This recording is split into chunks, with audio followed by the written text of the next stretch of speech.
Hey everybody, it's Tyler from Valve News Network. This is literally the first words I have spoken since I have awoken this morning at 1 in the afternoon. Hi everybody, it's Tyler from Valve News Network. How you guys doing today? It's always a fun day when JC calls Electra to wake me the fuck up. Hey Electra, it's JC. Oh hi JC, it's Electra, how you doing? Hi, get Tyler fucking out of bed, now. Tell him the thing's out. Boom, boom, boom, boom, boom. Tyler, wake up. The thing's out. The thing's out. What's out? I don't know. JC just called me immediately. Nice. What? Hello, Tyler. Hello. Hi. Okay. So, final hours of Half-Life Alyx. An over 25,000 word detailed history with a lot of interactive elements from Jeff Keighley himself on the development of Half-Life Alyx and the last 10 years of development at Valve Software that led to Half-Life Alyx. Boop, boop, boop, boop, boop, boop, boop, boop, boop, boop, boop, boop. Last night we were told from Jeff Keighley that this was dangerously close to the point where I made a video. Your boy here. I still don't. Technica Cobber. Thank you. How many months is that for you? 6. Thank you. Remember, Twitch Prime is free. Made a video. Came out last night. 10 months. Lit. Final 146. hours, let's flippin' go. Let's go. Jeff Keighley told everybody last night, oh, it's almost out. Oh, it's almost out. You know, it was closer than you think. Closer than you think. 12 hours later. Thanks, Jeff. Jesus Christ. Give me, I would have set an alarm. I was mowing my mom's yard all day yesterday. It takes like 6 hours to do, and I did it. And as you can see, got a bit of a tan. Got a bit of a tan doing that, so that's fun.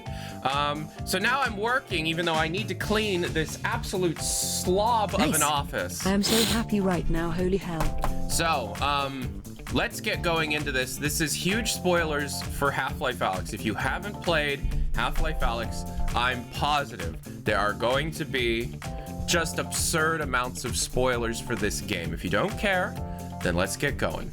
All right, now while we are reading through it, I have this list here, X things I learned from the Half-Life final hours. We're gonna be typing just some notes while we're looking through it. We're not gonna be reading through a whole book that just came out for sale on a live stream. That would be dickish of me. But we are going to be just like kind of just skimming through this whole thing.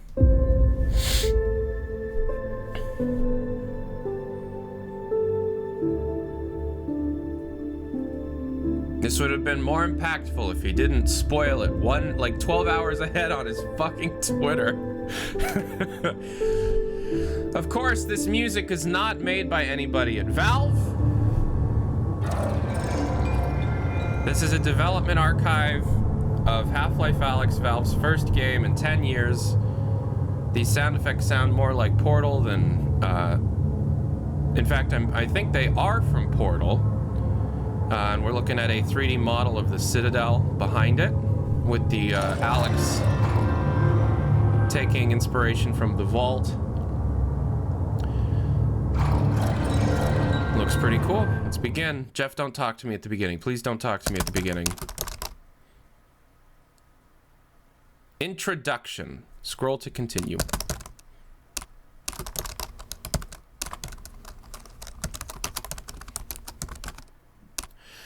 Okay. Nice. Hey, 3 months. Yo. Love you. Love you too. Okay, so this is, we're just gonna skip this. Yeah. Who dat? Who dat? Is that the G-Man? The gift for burning. When I was 9 years old and 19, wait.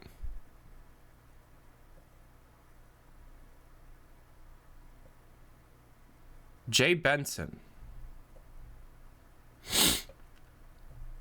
Oh, this guy. Okay. Oh, this guy. I'm afraid we'll be deviating a bit from standard analysis procedures. We've all seen that. Okay. He did a bunch of the animations. Fuck yeah.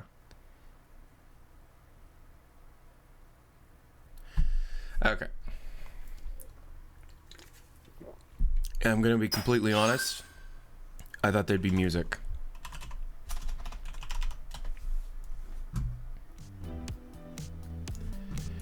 Okay.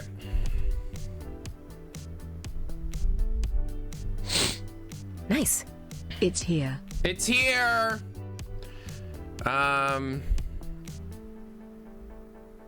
He's just talking about how somebody got hired from his... Benson applied for a job at Valve at 21, told himself he would. He didn't get past the phone interview. The second time he applied, Benson managed to get an in-person interview. But after talking beta blockers due to sheer nerves, he screwed up the interview. Okay. Yep. Same old story. Okay. Nice. 11.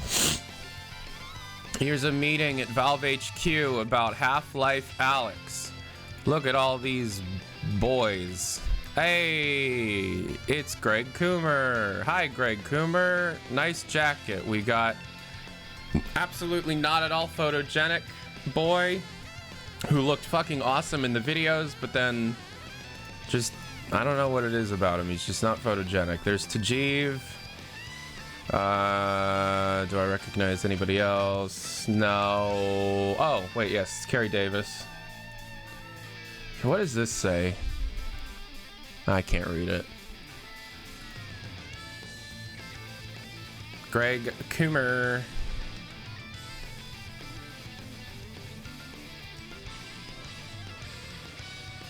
Minus G-Man.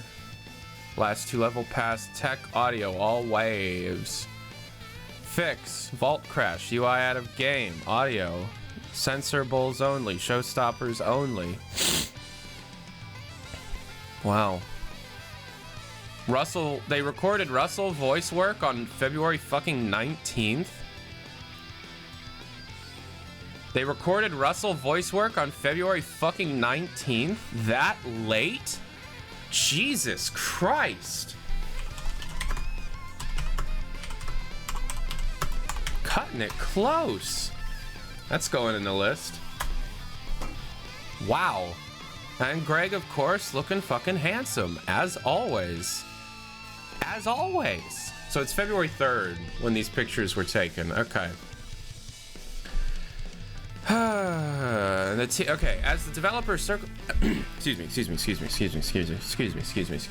It would be wrong of me. As the developer circles up around the product lead, Robin Walker, it's not hard to be struck by the generations represented, and that the team is still predominantly male and white. Yeah, something Greg Coomer at Valve acknowledges to fix. A problem that has been kind of systemic and has existed the entirety of Valve's history. Yeah. There's not a single fucking woman in this entire group. I mean, I knew this, but... There are veterans who shipped the original Half-Life more than 2 decades ago, next to those who worked on the equally acclaimed Half-Life 2 in 2004. Sprinkled amongst them are a new batch of developers who joined Valve in the past decade, hoping that they might one day get to help create a new Half-Life. One of the other people that's in the last category nervously stands off to the side in his Oxford shirt, gnawing on a plastic water bottle. Gnawing on a plastic water bottle. Gnawing on a plastic water bottle. Who gnawing on a plastic water? There's a woman. One woman. One woman, ladies and gentlemen. Don't worry. They had one woman. They had one. Jay Benson. Okay. Walker with words and charts. One board correlates to team member names such as Reedford with tasks such as finishing the weapon skins. Tristan refuses to play any section of the game without head crab because it freaks him out in VR.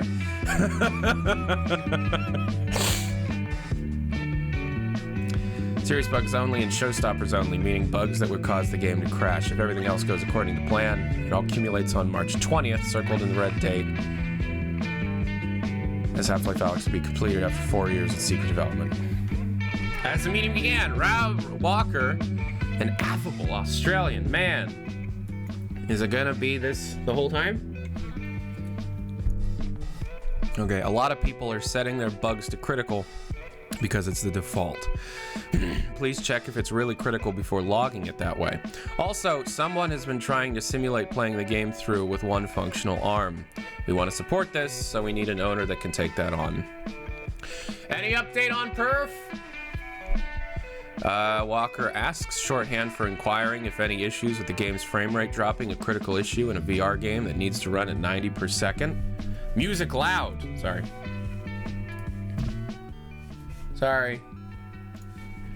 It started looking better than it has for a while, so that's promising, responds Michael Copeland, an 11-year veteran at Valve who admits he hasn't shipped a game.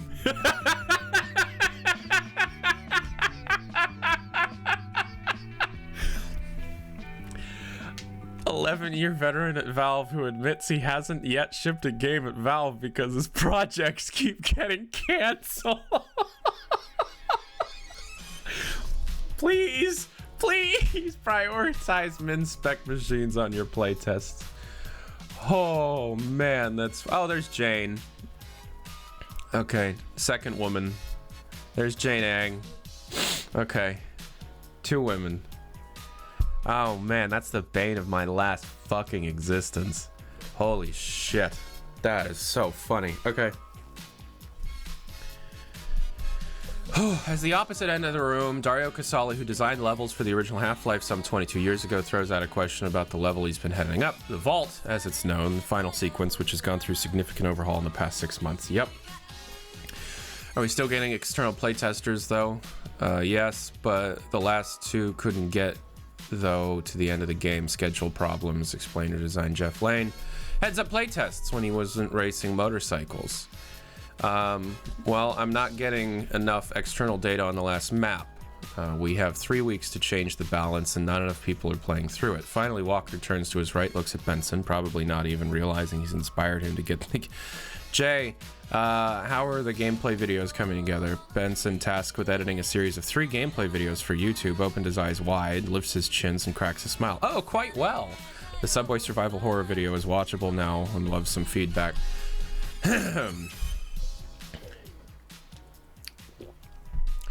Question. I don't want to be spoiled on anything, but was Tyler right?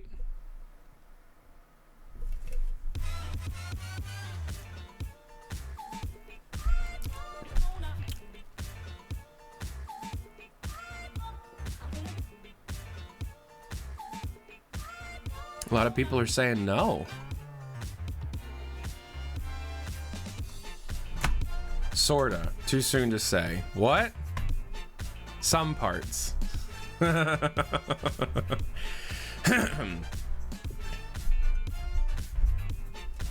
Do any of you actually know?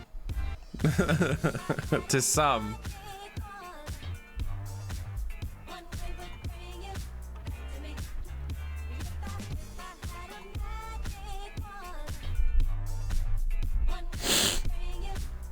To some, Half-Life Alyx represents nothing more than an ambitious, bordering on absurd virtual reality experiment for a limited audience.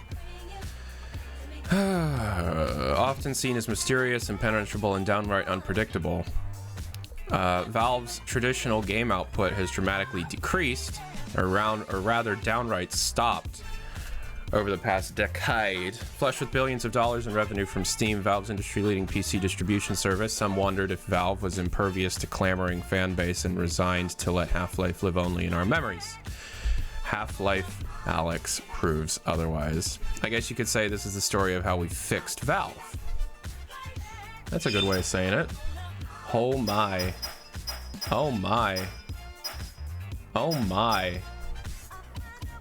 Oh my. Okay. We get that there's this public perception that everyone who worked on Half-Life left and Valve doesn't know how to make those games anymore. Part of what motivated us on this project was to show everyone what this place is still capable of creating.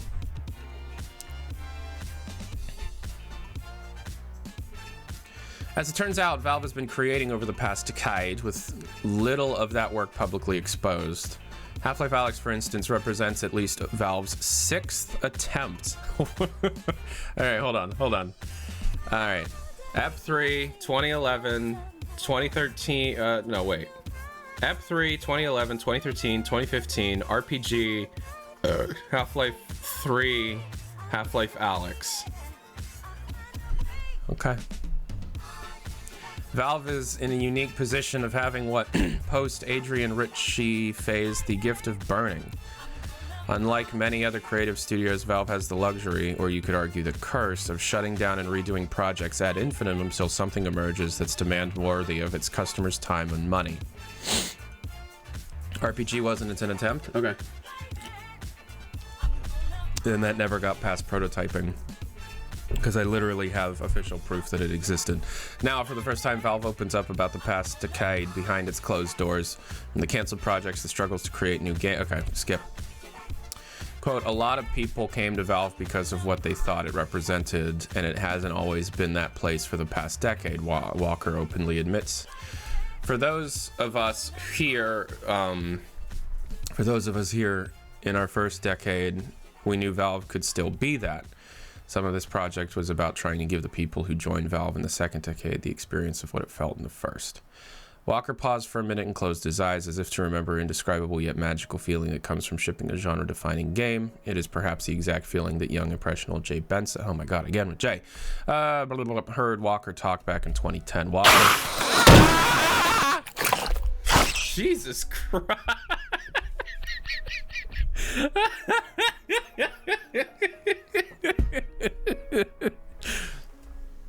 Okay. Jump scare in a fucking dev book. Jump scare in a fucking dev book. Okay.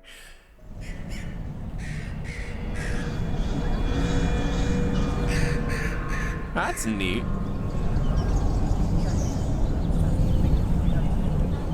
Nice. That's really neat.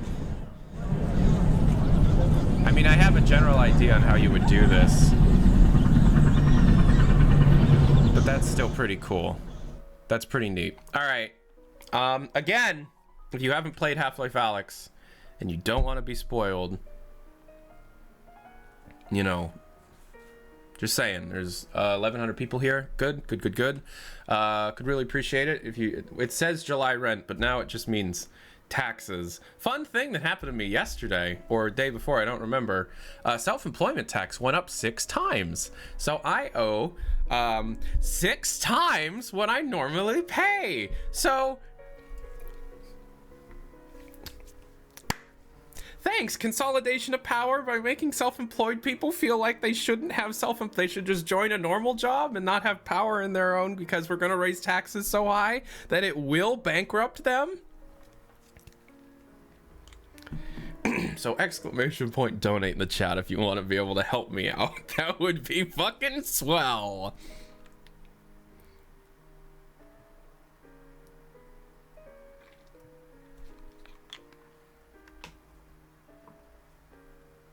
Anyways, sorry. I know I shouldn't talk about that shit, but really bugged me. Polygons and presents. Robin Walker vividly remembers one daily 90-minute block of time from his childhood. It was the hour and a half between school ending and his parents picking him up to go back to their house, which they built for themselves in the Australian woods. One day during that time gap, Robin met a young boy named John Cook in the schoolyard. They quickly became friends. Their skills came in handy at Armit University in Melbourne, where Cook, known as Joji, like Filthy Frank. Are you Filthy Frank? Prominent no dumping sign. More interested in games and textbooks. Bro and Joji! Both eventually dropped out of college. Walker soon put his coding skills to work as a programmer in remote power stations in Australia, the island of Tasmania. That paid the bills, but Walker's real interest in the mid-90s was not surprisingly video games. Particular favorite, Duke Nukem 3D, which added fun weapons like pipe bombs and trip mines to the familiar first-person shooter gameplay of Doom and Quake. Inspired by Duke 3D, Cook, Walker, and his third friend, Ian Scuba, programmed a modification for Quake called Team Fortress. Does Scuba work at Valve? It added 9 classes of heroes to the game, including Scout, Sniper, Demo, Medic, and Heavy. That's not 9. Once they uploaded it online, and Valve took notice of their creation called Quake Team's Fortress. Okay, they moved to Seattle, joined Valve, create modification for Half-Life, similar to what they did for Quake, TFC, and its sequel, TF2. Oh, you're just going to skip over that decade of development? Okay, all right, whatever, it's fine. Walker, like many other early developers at Valve, came out of the hobbyist mod scene that sprung up around id Software's Doom and Quake. It was easy for Valve to hire community devs because Half-Life's core technology was a licensed version of its engine. For Half-Life 2, Valve branched off of Quake with its own source engine. Okay. Valve entered its second decade in 2006, and the company realized the core source game technology was starting to show signs of age. To continue pushing the gaming medium forward, Valve needed to invest in building a whole new set of tools and technologies. Source 2. Are you saying Source 2 started development in 2006? Because that's fucking crazy. Because the earliest reference we have of Source 2 is 08. Okay, yeah, that doesn't matter. Yay! You have the chance to show us episode 3 concept art, and we already have it. Apparently there is new stuff, though. Blocks, wedges, cylinders, spikes, no matter. You want to create these shapes or building blocks for constructive solid geometry. The method a designer uses to build levels for source engine game like Half-Life 2, a mathematical theory named binary space partitioning, or BSP. Trees in order, the depth of the blah, blah, blah, nobody cares here. The method of design work is fine. You want to create a linear corridor or say an office building, but if your game design calls for something outdoors, such as a forest of trees or anything organic, brick-like constructive geometry in particular is restrictive. Half-Life 2, the walls and floors and ceilings were built with BSP trees, but then we had props we jammed into the levels, explains Jay Steely, the project lead of Half-Life 2, who is one of Valve's most senior technical programmers. Our engineers figured out how to link it all together with lighting and collision, so it worked in Half-Life 2, but we knew we needed to branch off that process. In 2004, that desire came head in 08 during the development stages of Episode 3, which was in the early stages of production. The development team was... What? It ain't much, but it's honest work. Thank you. Appreciate it. The development team was struggling to find ways to innovate the gameplay, especially in the confines of the source engine. As more of Episode 3 team moved on to help ship Left 4 Dead and its sequel later that year, programmers like Steely saw the window of opportunity to build a new game engine when Valve returned to Half-Life for Source 2. Okay, so 08, yeah. We wanted to create a polygon soup. Instead of building levels with preset groups of Legos, Source 2 would allow designers to construct levels with the freedom of a paintbrush. Summer of 2010, Valve finished its first test of Source 2. Whoa. Okay. The plantation level. And there it is. Oh, shit! Whoa! It's moving!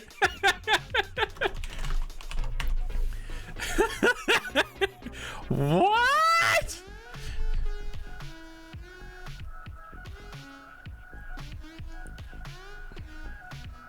Okay, this is from 2010. What? Pay them taxes. Thank you. Yeah, so this was a clip all along. That image was just the thumbnail to a clip. Go inside! No. Thank you. Go inside the building. I saw the inside was modeled. Go inside the building.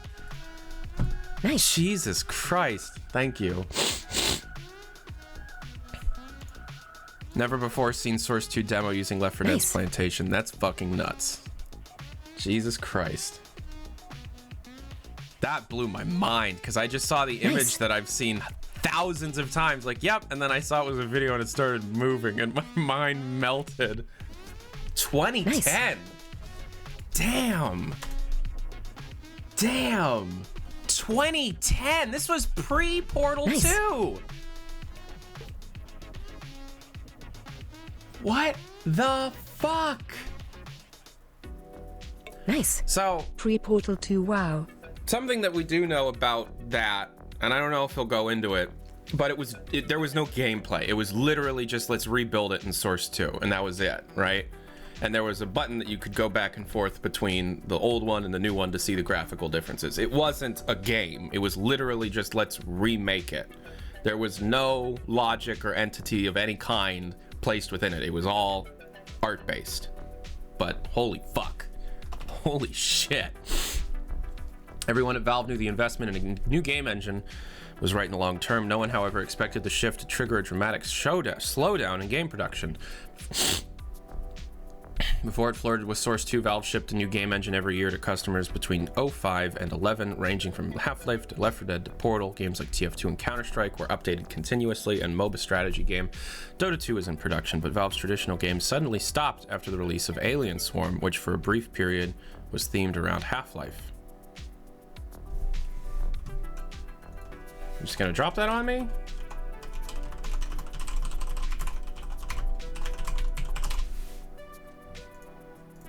Okay.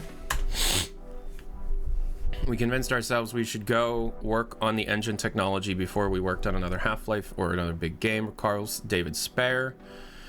Cabal lead on the original Half-Life 2, which also led development for Episode 2. Spare, who rock climbs in his spare time, left 300 days a year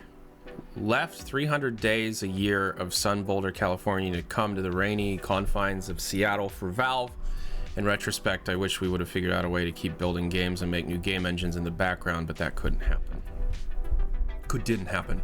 Excuse me, I am dyslexic, so reading is kind of hard for me. The ambitions, I kind of just make up words and fill in blanks and stuff, so I just, super sorry about that. The ambition of building a brand new game engine was no small task, but it paled in comparison to some of the, now I'm like really trying, of the other bets Valve was about to make. A series of high quality, solid single multiplayer games defined Valve's first decade. A much grander ambition fueled the second, embodied by a runaway success of its Steam platform, which charges most third-party developers most.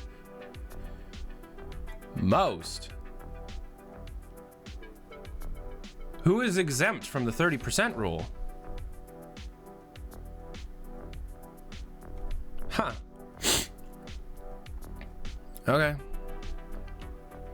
Yeah, Valve co-founder Gabe Newell began to have even more ambitious dreams for the next decade. What, brain chips? We're frustrated by the lack of innovation on the computer hardware specs, or oh, okay. All right, we're talking about hardware stuff. Valve's hardware ambitions began with console-like controllers for PC. A failed attempt to make a Linux-based gaming computer. Michael Abrash announced was beginning to explore experiments with wearable computing. Yeah, and then they moved on to VR. Abrash was a snake. First ever VR prototype with the eBay bought phone panels. Yep, we've seen all of this. Okay.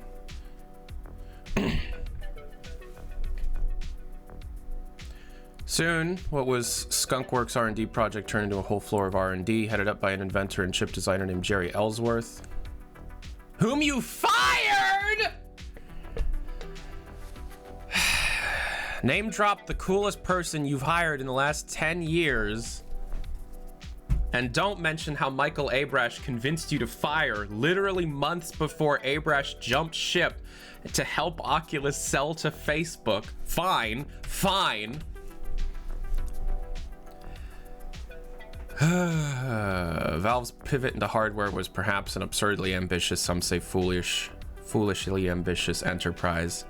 As Valve's hardware ambitions ramped up down in Irvine, California, a young inventor named Palmer Luckey, do not romanticize this, was starting a hardware lab of his own in his parents' garage, mind you. Okay. We're gonna skip that. Valve initially placed its bet on augmented reality, but by 2013, Newell had a change of heart, laid off a good portion of the hardware team, and did a quick pivot into virtual reality. You gonna mention why? No, we're not gonna mention why.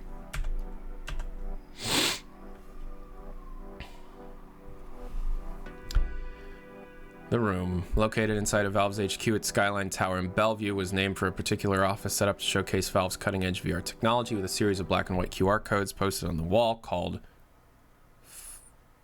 Fidu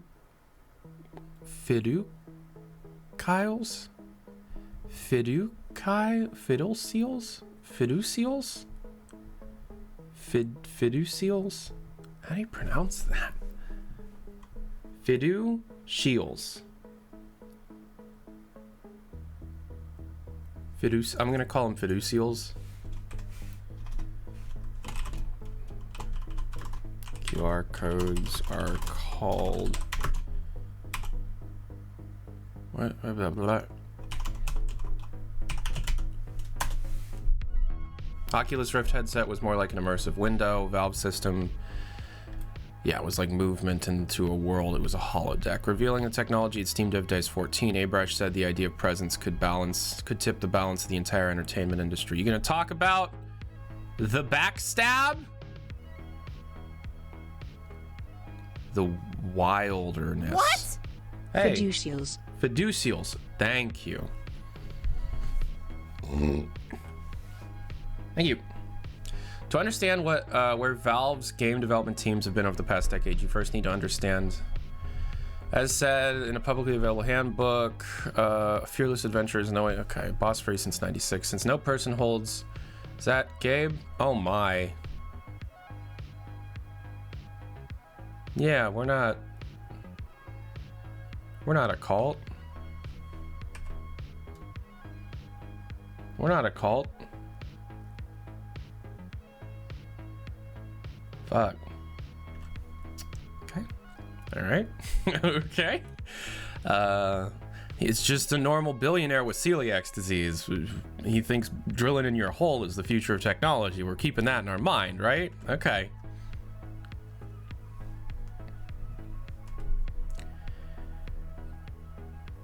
Okay.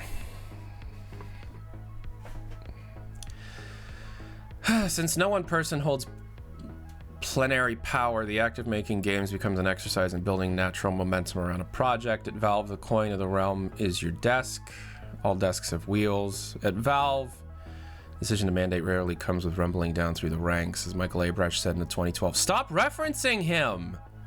Jesus Christ, there are things that Gabe badly wants to do that aren't happening because no one has signed up to do them.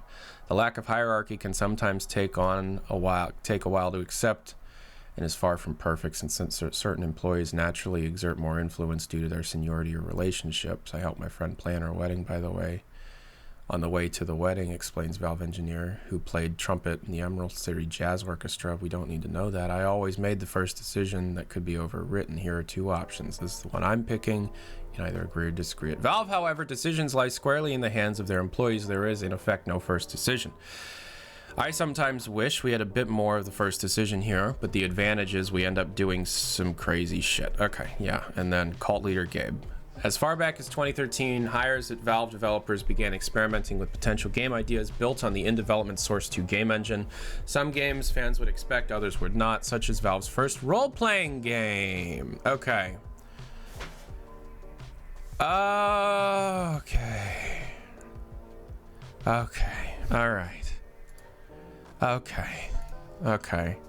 That confirms it. All right. Good. Good. Okay. So, the true RPG thing, Dota. The dog resource gathering prototype turned full game for like 6 months, Half-Life. Okay. There was no Half-Life RPG. There was a baseless. What? Okay. Jeff is live on Steam right now. He's showing all the beta discs. Scroll back a minute or two. He's just showing the discs, or he's going to distribute the discs, because if it's literally just him going, hey guys, Jeff Keighley here, look at this phone case. Man, I wish I could give you this phone case. Anyways,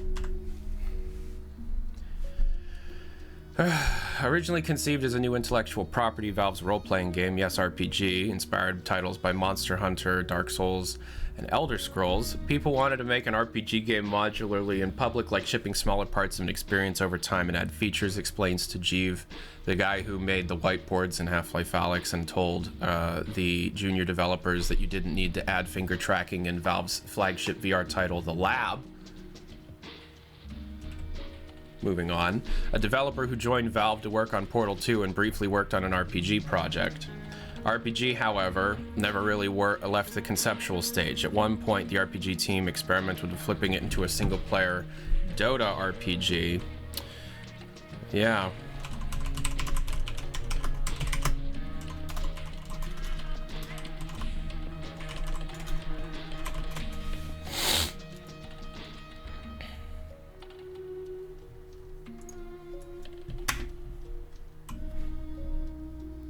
This. It's this.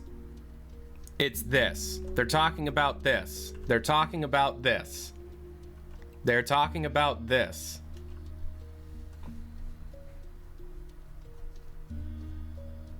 So inspired by Dota 2 that they're now taking all of the concepts from this and incorporating them into Dota 2. Moving on. All right. Flipping it into a single player Dota RPG starring Axe. Red Mist. Grunt. Other potential Source 2 projects, exploration in Left 4 Dead. 2013, a team of nearly 30 developers dreamed of an open world Left 4 Dead 3 story set in Morocco!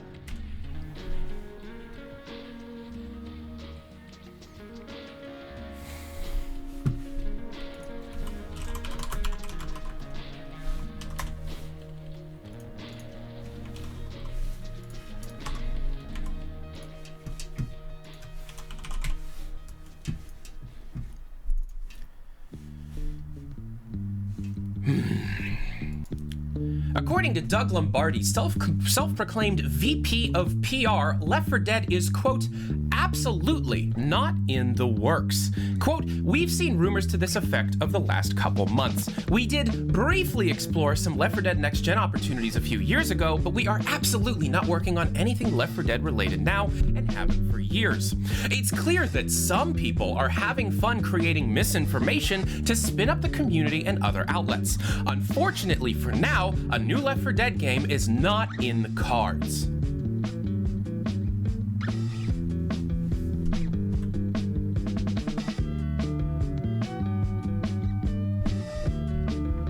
Do you know how many people in their article name dropped me?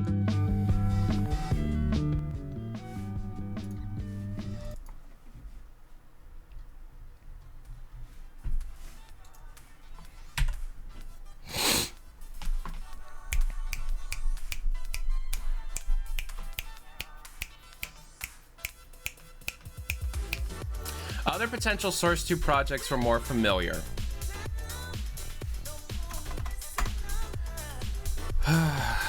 A team of 30 working on an open world Left 4 Dead 3 set in Africa.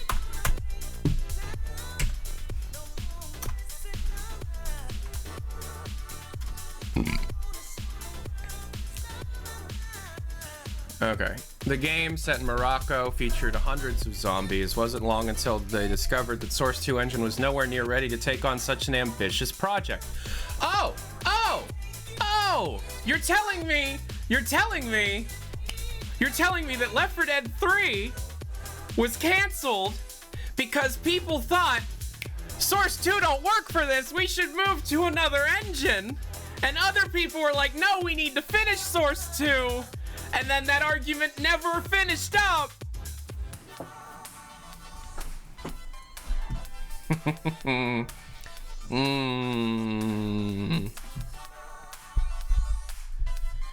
Oh, I'm so pissed. I'm so pissed right now.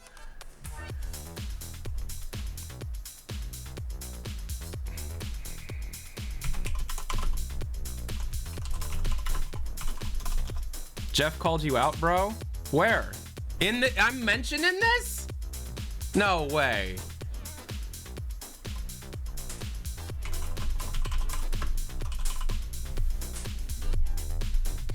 Jeff called you out. Where did Jeff call me out?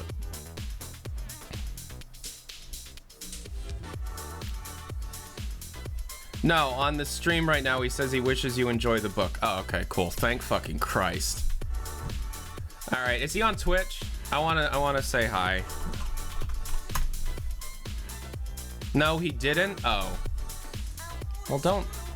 Fuck you. Streaming it on Steam. It's on the Steam store page. Did he say it or did he not say it? Whatever. Who fucking cares? I don't want to be Jeff when I grow up. I want to be Tyler. Tajib briefly worked on Valve's RPG product.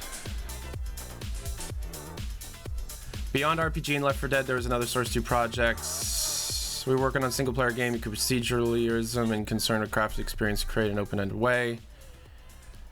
What was the name of your team? Did your project have a title? Yeah, the project was called Half-Life 3. At first, work involved porting more than 350 entities from Half-Life 2 in the Source 2 engine. The core idea half complete was a rebirth of the Half-Life 3, more playable experience, sort of inspired by Left 4 Dead, which always fun no matter which way you played it. The game would find a building, seal up all the windows, there's no one in, put a citizen or prisoner somewhere in the building, and then populate the building with enemies. You, as the player, would have to find a way to get into the building, locate the prisoner, and route was naturally different every time. Conceptually, more procedurally generated skirmishes would fit between more crafted story moments that players had grown. I've never heard of this. Cool. Music is loud again? How does that keep happening? Oh, I turned it up. Yeah, Half-Life roguelike. I only ever learned about story beats of the stories, not gameplay set pieces other than the mechanical arm. Some of those crafted moments were likely to feature the G-Man. In 2010, Matt Charlesworth's team did a top-secret photo scan of Frank Sheldon, the man whose face formed the basis for the G-Man in Half-Life 2. The artists were quite chuffed when Sheldon showed up in the scan session in full suit and tie, resulting in 3D scans that served as a reference point for the team exploring how to bring the character animation to Source 2. Those leaked, by the way, as the old man scans. Oh, cool, okay. I gotta do the scan to unlock exclusive content, but I've seen this. Oh, I haven't, oh, he's old. G-Man old. Wow. Hey, it's the old man scan. That's literally it. That's the shit that leaked. This is what leaked. This leaked, and everybody was like, oh, that's not real, including me. That's the, yeah. Whoever called it, good for you. Half-Life 3 suffered from a similar issue than Left 4 Dead 3 and unfinished Source 2. It was hard to build a first-person shooter on Source 2 at that time. There was no lighting solution, no save restore, no visibility solution. Oh my god.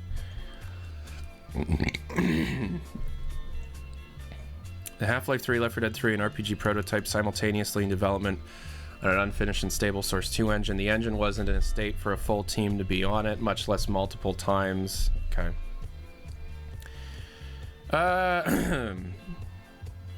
What? While it takes a woman 9 months to make one baby, 9 women can't make a baby in 1 month.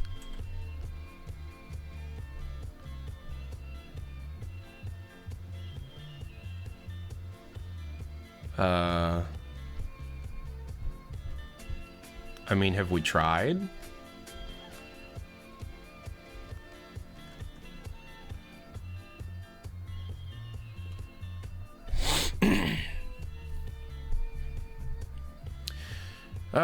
In part due to the what's this?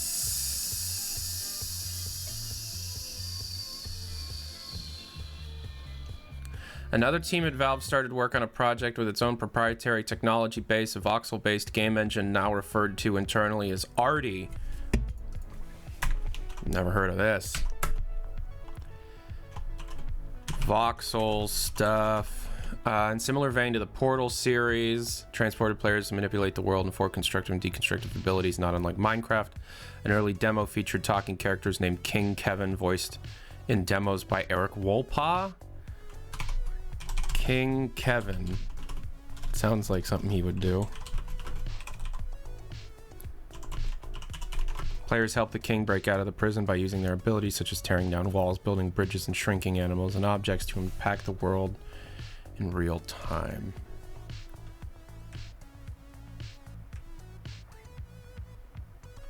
So Valve made Minecraft for a while.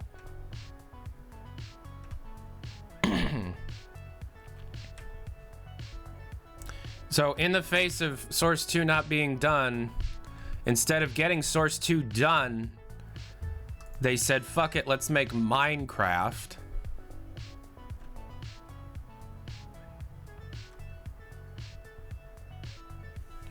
Aight.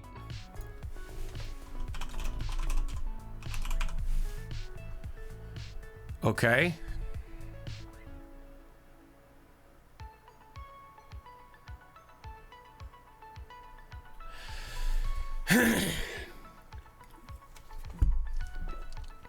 Without more than a half a dozen different games in development in 2013, including Dota 2, Team Fortress, and Counter-Strike, the inevitable self-directed hand of Valve had suddenly led the company into a dizzying array of directions.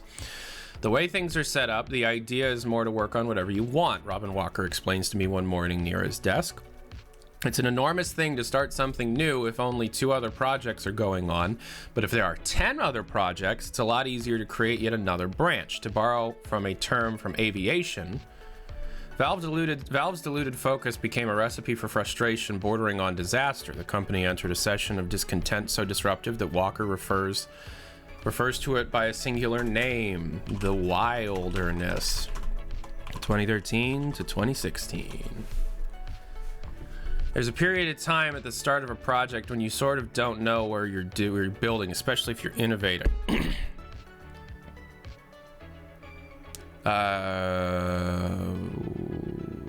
Well, we have a script from this arty game?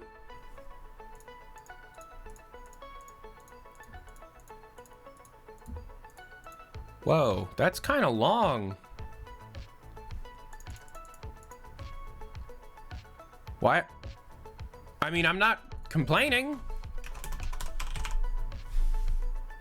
That's fucking cool. Bush Baby, I'm about to pay you. Bush Baby, get ready for another commission. There's a period of time at the start of a project where you sort of don't know what you're building, especially if you're innovating. I need to add a bunch of shit to this all known canceled Valve games video. God damn it. I don't have to remove anything. Left 4 Dead 3 is real, but now I have to add other things to it. Fuck. Okay. Gotta add the Dota RPG. Gotta make sure that the Half-Life RPG is listed as the Half-Life resource gathering thing. They worked on this until 2016. Was this one of the VR games that they talked about? Valve's diluted focus became Valve's expansive 15th floor cafe overlooks the Seattle skyline. I mean, if you know everything your game at the start you played before. We're not reading that right now. More than half a dozen teams are trying to innovate with... Yo. Hello. Techie Davey, thank you for the 4 months Twitch Prime. Remember, guys, Twitch Prime will be free if you have Amazon Prime, and it can really help out Valve News Network as the channel. Exclamation point donate in the chat if you want to be able to help me reach my goal of pay all the taxes. Exclamation point trade in chat if you want to be able to just support me through sending me Steam items. Also helps out quite a bit. And lastly, exclamation point wish in the chat if you want to support me by having me waste my time and play video games. Thank you. All right. Everyone on this team was closing their eyes and imagining a different vision for the project. That happens. When that happens, you're in the wilderness. You only exit it when everyone closes their eyes and imagines similar things. I think ultimately game development is a continuum of this. Sure, without managers, sure. Thank you for the 2-month Twitch Prime. With multiple projects stuck in the wilderness, Valve found itself pulled across numerous dimensions. We sort of spread ourselves too thin technologically, and then we got spread too thin game-wise. Okay, well, you're kind of romanticizing the most unorganized and frustrating period of one of the most successful video game companies in the world. Oh, it's the wilderness. Dyslexic, sorry. Yeah, let's not romanticize this point. Let's not call it something mystical or magical and traveling across dimensions. It's... None of us got our shit together for years. We let Valve control us, not us control Valve. Whatever. I wasn't trolling with that pronunciation. No. Can we not focus on that, please? By the end of 2014, Valve hadn't shipped a single-player experience in 3 years. Boy, I'm in 2020, and it took 9.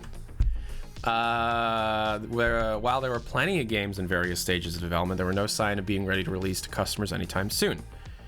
By the end of 2014, the Half-Life 3, Left 4 Dead 3, and RPG projects were all paused until the Source 2 engine became more stable. That's a little bit longer. There was, however, one Source 2 project that was about to step out of the wilderness, a demo to reveal the Vive, Valve's first ever VR headset. Ooh. Whoop. Oh, artifact. Wait, why isn't it going any further? Oh, is it because that can't go any? Okay. In the Valley of Gods, development paused on July 1st, 2019.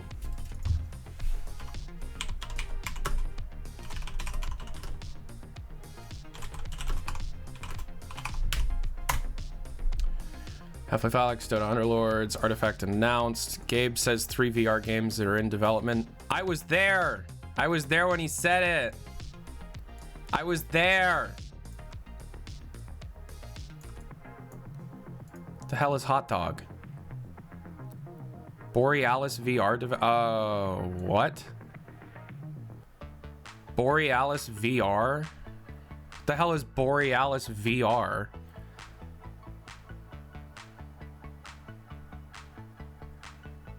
Okay, we're just gonna move on. Hidden Half-Life. Hello, Repair Associate, and welcome to the Robot Rehabilitation and Wellness Center. Our records indicate that you are the inaugural participant in our Human Diversity Outreach Program. Robot Repair. I love Robot Repair. Building Robot Repair was an opportunity to start exploring just how to build a game in virtual reality. Yep. I love the color scheme of those early controllers. Robot Repair succeeded in transporting players inside the world of Aperture Science. The actual interaction in the demo, however, was limited. There was no enemy collision or artificial intelligence, for instance, in part because of the state of Source 2. As Valve looked towards the launch of the Vive in 2016, the development team decided to follow up Robot Repair by building a series of mini games to ship alongside the headset. Well, I mean... Nice. Yo, thank you. A lot of the work for the lab existed in some form. Like the bow and arrow demo is one of the oldest things that existed inside the that Valve ever made. So I don't know, there's a lot of stuff. We wanted to make Wii Sports for VR, yeah, and you kind of did. With the development period of just 8 months, the lab featured 8 VR experiments, including longbow, slingshot. Yeah. There was one experiment we didn't end up shipping. You know, I did an interview with Jeep Barnett back in 2016. I know, you're looking at me. I know you're looking at me. I did an interview with Jeep Barnett that I never released because he kind of asked that I'd never release it, where I asked him, hey, was there anything cut from the lab? And he literally told me, I can't answer that question, winky face.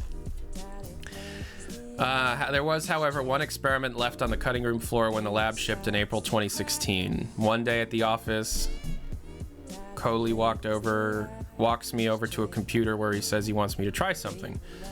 This is one of our experiments that we didn't end up shipping. Okay, are you gonna show an image of it, or are we just looking at the lab? We're just looking at the lab. Okay, Project Shooter. Yeah, Shooter, as it's known internally, was Valve's aborted attempt to create a Half-Life 3 experience inside of the lab. Instead of the rich narrative that expanded on the Half-Life story canon, Shooter was an arcade-style shoot-'em-up series of quick in-universe gunplay scenes. You're starting to an unknown... Yeah, think of Half-Life ride in a theme park, more of a simulation. Yep. Oh! Video of Project Shooter! Fuck yeah!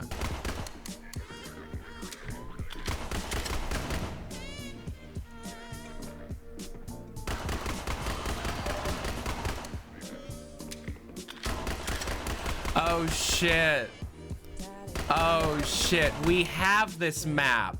We have this map. We have this map. This leaked! That didn't leak. Whoa, that's literally Half-Life Alyx. That's literally Half-Life Alyx.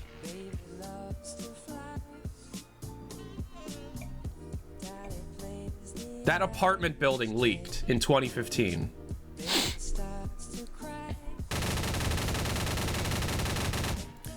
Wow. Wow. Mounted gun. Oh, you know someone's gonna make this. You know someone's gonna make this. So cool. So cool. Purple grenades, they're not purple. They're missing their textures. So why did it never come out? Besides the internal trepidation around touching anything with Half-Life in its name that wasn't Half-Life 3, the decision to pull Shooter out of the lab came down to the project's limited development time. Even if we pulled the Half-Life IP out of it, we don't think we could have shipped it in time. If nothing else, Shooter inspired Valve to create something new in the Half-Life universe.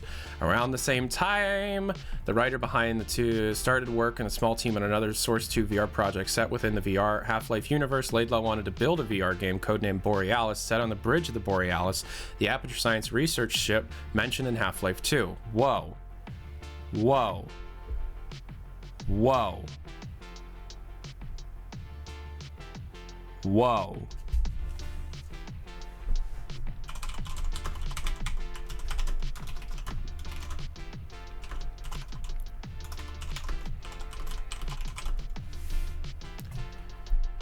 Set on the bridge of the Borealis, okay. Players would explore the vessel as it ricocheted in time back and forth between the 7 Hours War, the conflict between the Combine and the citizens of Earth, yep. And a time set shortly after the events of Episode 2. There was even a talk of a fun VR minigame where players would fish off the bow of the ship. Ultimately, Borealis never gained much momentum internally and ended up in a pile of shutdown Valve prototypes. Laidlaw himself retired from Valve after that game.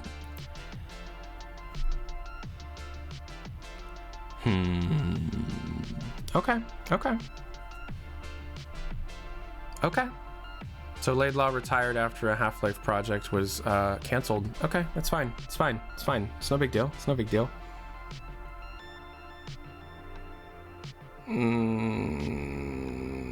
It was Epistle 3. He was trying to tell us about it. It was literally Epistle 3.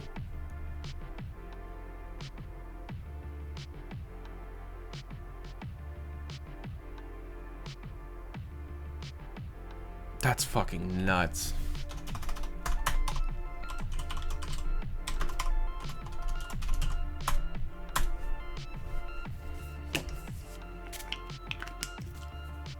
Okay. The lab was a nice win for Valve, a high-quality ship product, and a foray into the new and unknown realm of VR game development. And there was good news on the Source 2 front as well. Another internal team had finished porting Valve's mega-hit strategy game to Dota 2. Yep.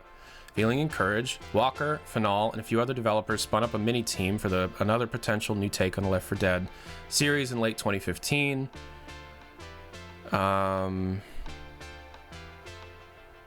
Okay, yeah. So the Left 4 Dead VR prototype was called Project Hot Dog. All right, tired of their project names always leaking on the internet and stirring up breathless fan excitement, the developers simply called the project Hot Dog. Thank you for letting me know.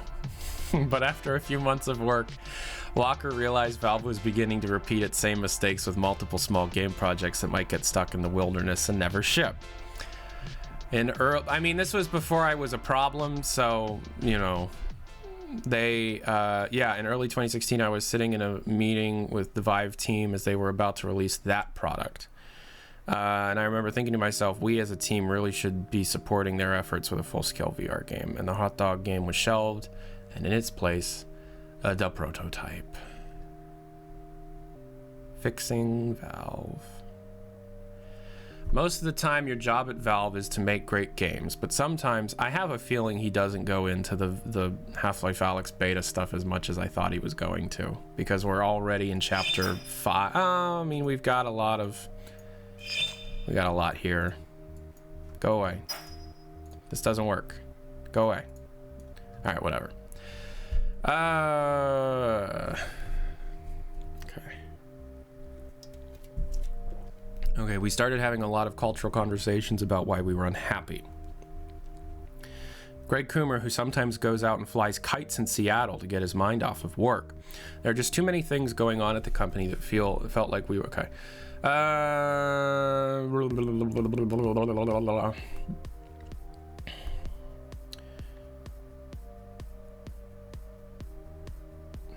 Counter-Strike Global Offensive, okay, yet Source 2 unfinished recruiting. We sort of became the highest paid blog post writers of all time. Remembers Portal 2 writer Jay Pinkerton, who gave up and quit Valve in 2017 after not having shipped a game for 5 years.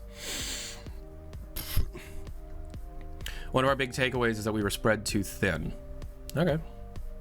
With several small teams experimenting in a variety of game ideas, Valve was at risk once again spinning up a multitude of experiments that never hit critical mass.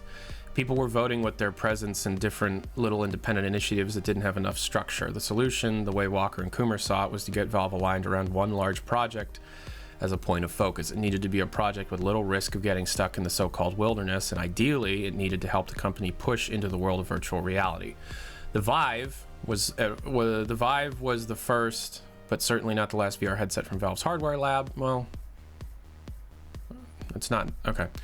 We sort of had to collectively admit that we were wrong on the premise that you will be the happiest if you work on something you personally want to work on the most. Instead, we decided as a group that we would all be happier if we worked on a big thing, even if it's not exactly what we wanted to work on. Wow. It was the inversion of the usual thinking, Coomer admits, but we needed to put the health of the company first. Thank God. And VR was a huge bet for Valve overall. There was one obvious idea that couldn't instantly electrify the troop. That would okay, yeah.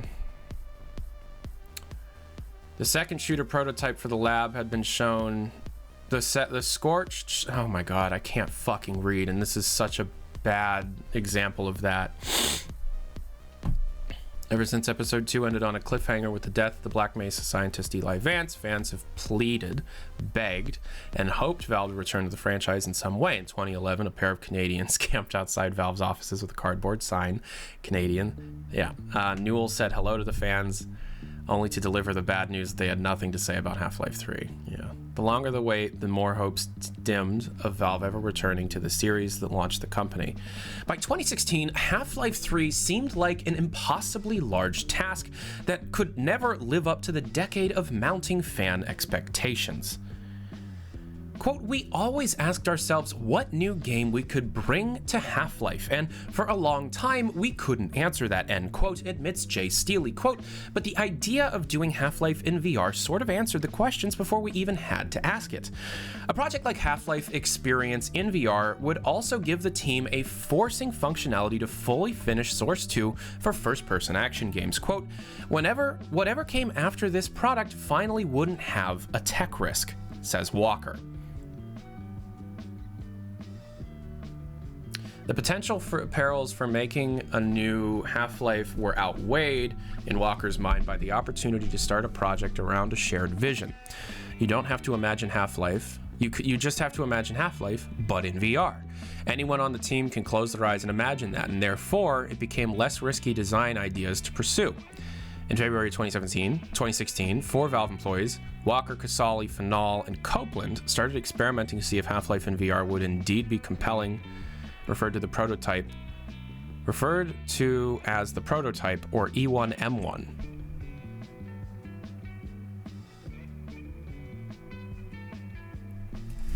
Huh. Okay, so they called...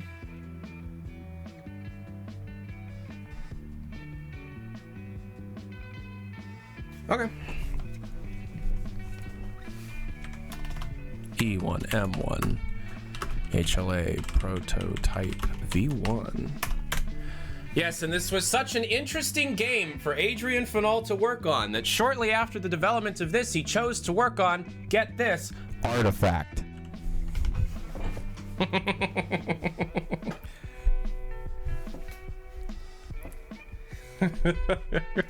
What? Stream Tyler voice to VNN voice was so smooth. Thanks, it's my job.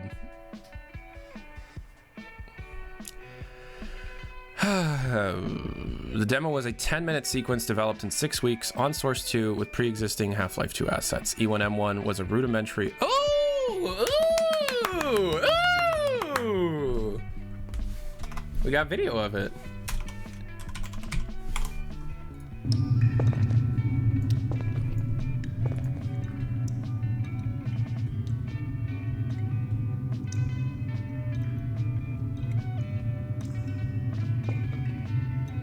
It's 7 minutes long. Okay, music off. Because they're using Half-Life 2 soundscapes and shit. Break it. Yeah!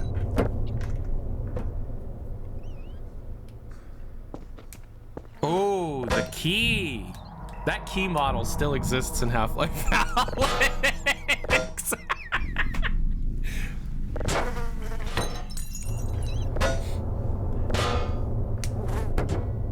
Man, someone's gonna remake this in like a day because we have literally all the assets for it. Someone is going to remake this thing so fucking fast. Boop. Ah, it's the flashlight! That's literally the Vive Wand flashlight thing that just leaked. Someone can remake this. We literally have all the assets to do it. We have everything to do this.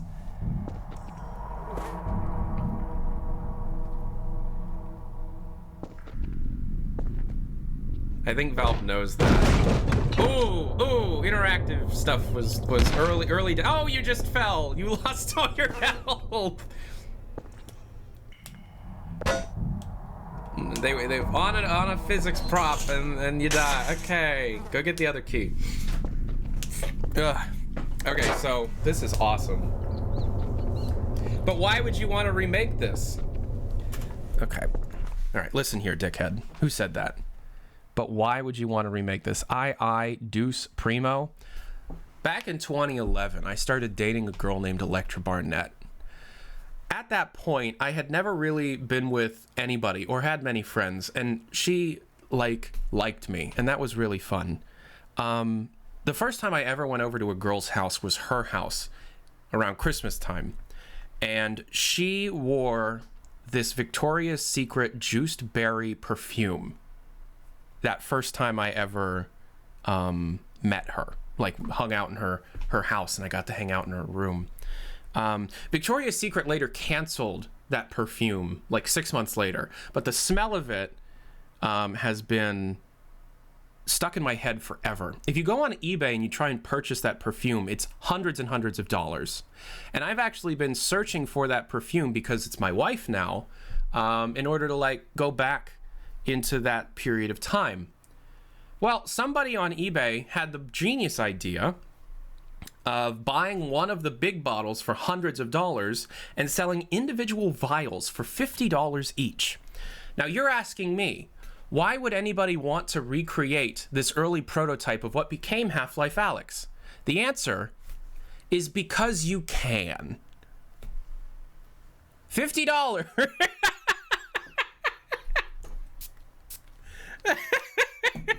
Moving on.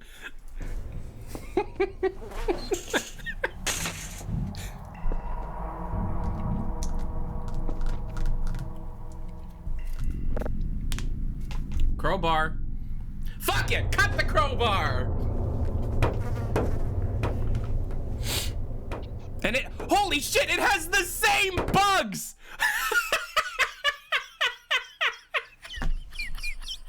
I have been working so hard to get the crowbar working in Half-Life Alyx. This crowbar from a prototype from 2016 glitches out in the exact same way.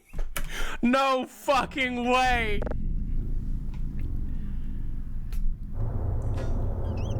Look how it like freaks out when it hits the table. It doesn't know how to handle it if you go further past where the table's at. Holy shit. That's hilarious. Oh my god, and it just... Holy shit, it just has a force push! Oh my god, okay. Whoa! Okay. So notice, when it just hits something glass, it just explodes.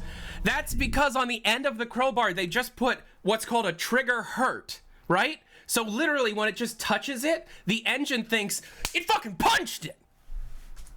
Which somebody actually created thinking that's how you make a crowbar easily in a lazy way. And I thought, no, that's not how Valve would do it. I was wrong. That's how Valve did it. The crowbar never worked. Biggest plot twist of the fucking century. Let me get some boomer juice. Cringe News Network. Roletto, I love you. If we can fuck right off. Cool, Keely, I know this is you playing. Why would you show that off? Power is unplugged. Are you gonna release that video now? The crowbar video? Now? Yes. Because now I know what we have fixed is actually what Valve had. I thought we were fucking something up. Not true. It's literally, I thought I had more faith in Valve.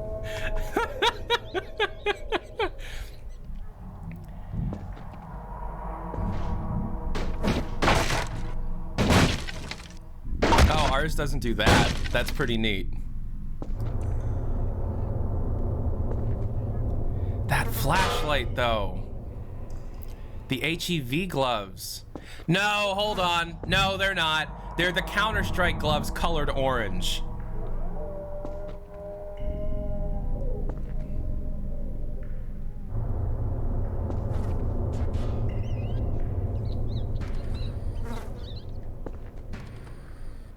Listen here, you maggot. Don't get lazy when making the crowbar. If making a crowbar results in a better game, then you must make a crowbar.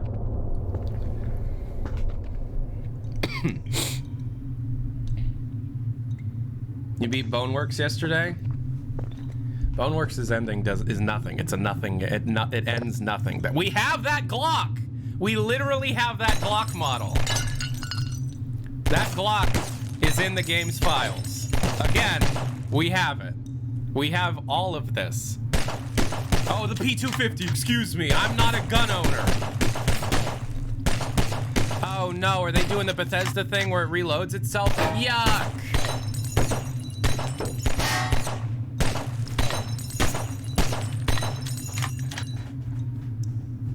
Hi. Absolutely not. Are you going swimming? What's up? What's up? Look like I'm going swimming. I don't know. Blanket. Okay. Yeah. Lecture says shut up. What are you asking me for? To tell you to shut up, because lecture says shut up. You could fuck right off.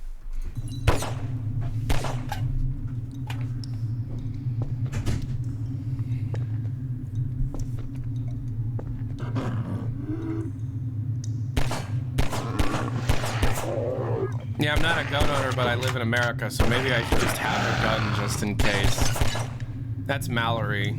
That was just down here.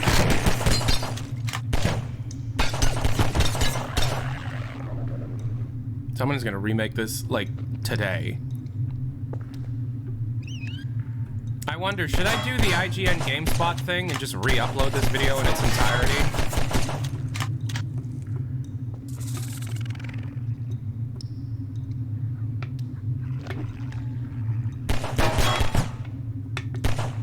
What's funny is if I don't do it, somebody else is gonna. Nice. Thanks, bro.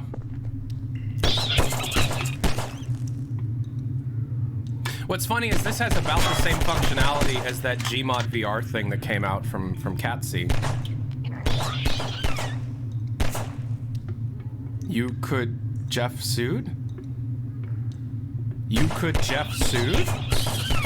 Oh, is Slacks here? What's up, bro? I didn't see you.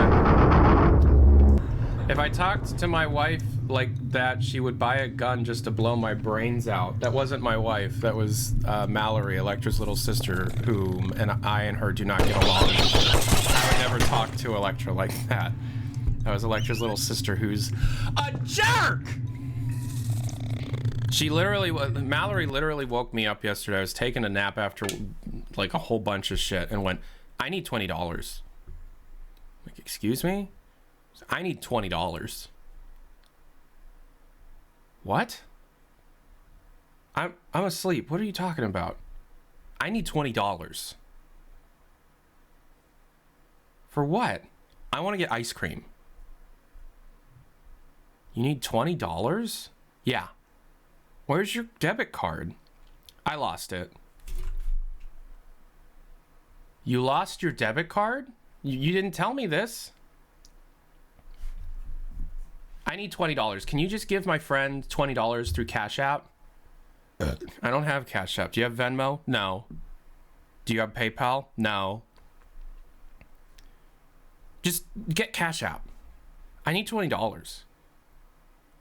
I'm asleep. It's 10. Where are you gonna get ice cream at 10 at night? I need $20. So yeah, I told her to fuck off. It's not Electra.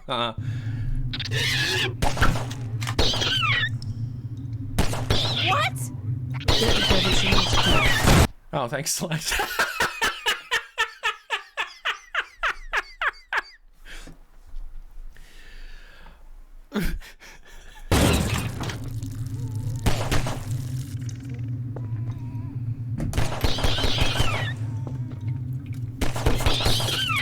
Oh, man.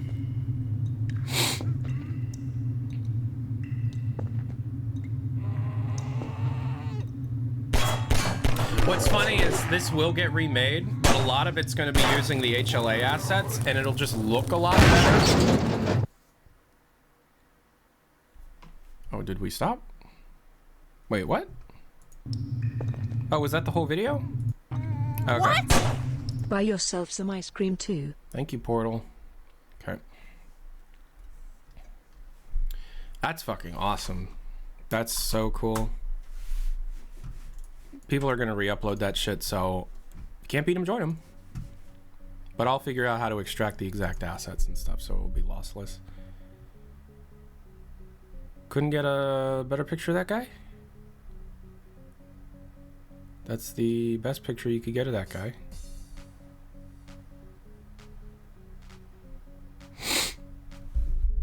It looks like a picture I would post of myself. It kind of looks like me.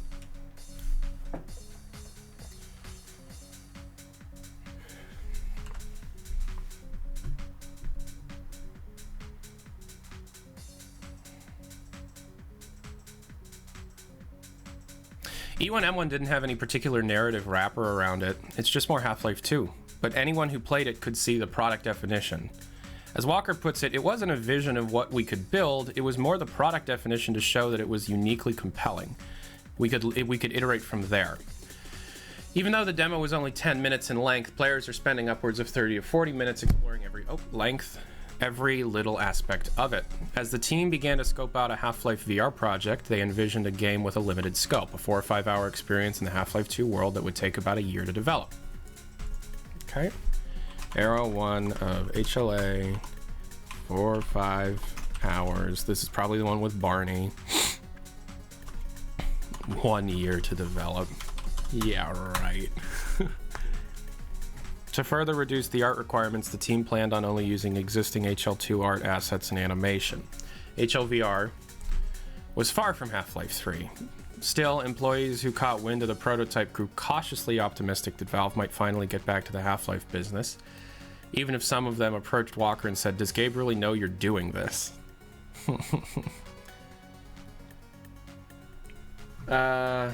Click on the Lambda. Yeah, we'll take the Valve VR tour later. We're not doing that now. New employees who joined Valve in 2016 were in for a familiar shock. Dean Tate, a veteran level designer who worked on BioShock, had no idea what Valve was developing when he blindly applied for a design job.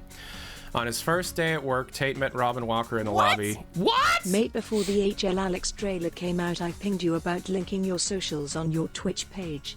Oh my god, I'll do it already. Okay. On the first day of work, Walker welcomed to the family in a handshake and a gesture over the development cabal. We thought we'd start you working on Half-Life. Walker said to Tate, who took a beat as he'd waited for the gotcha punchline to hit in. It never did. Okay. Gary. God in a box. Oh. Oh. Oh. Oh, shit. Okay. This is a beta quote. Yeah, Eli Vance powers up the slide projector. A white image flashes on the wall in his room where he had hung a white sheet. This is Eli Manor stuff, man. Holy shit. There's an illusion of safety for a time, and the Citadel appeared. It happened in a split second all over the world. A chunk would disappear from the center of the city and be replaced by an instant later of one of these headquarters for the Combine. Whoa.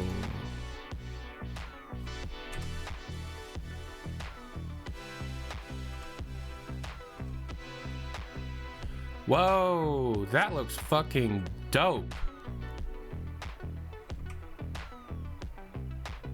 Is that a portal? Jesus Christ. Okay. With roughly 20 years between the events of the original Half-Life and its sequel, fans have often wondered what happened between the end of Black Mesa and the Combine takeover of City 17. In the early version of Half-Life 2 script, novelist Mark Laidlaw fleshed... Oh, this is Half-Life 2? Okay. While the scene had never made it into the final game, if it did, fans would have heard Eli Vance describe the 7 Hours War, a short and brutal battle in which the human forces succumbed to the Combine invaders. Damn. As the Half-Life VR team started to think about how its game would fit into the Half-Life canon, the group circled on a fresh and exciting new idea. Even if they reused all the Half-Life 2 assets, what if HLVR was set somewhere between the first and second games to help explain the rise of the Combine? Damn, that's fucking awesome. Whoa, that's cool. I kind of like that better. The crystal crab. That's neat. I'd never seen that before. Oh, man. The portal storms that gave rise to the Combine invasion. What did it all look like? Rob. Okay. Zen flora and fauna was everywhere, and that's why humanity was collapsing. They couldn't cope with it. Filling in those critical narrative gaps was fertile ground for storytelling. And perhaps most importantly, a prequel wouldn't carry the weight of Episode 3, since HLVR would naturally be only playable on VR headsets, making fans wait over a decade for Half-Life 3, only for it to be exclusive to VR. Yep. Okay, we got some... Oh, wow. So that building real. Okay.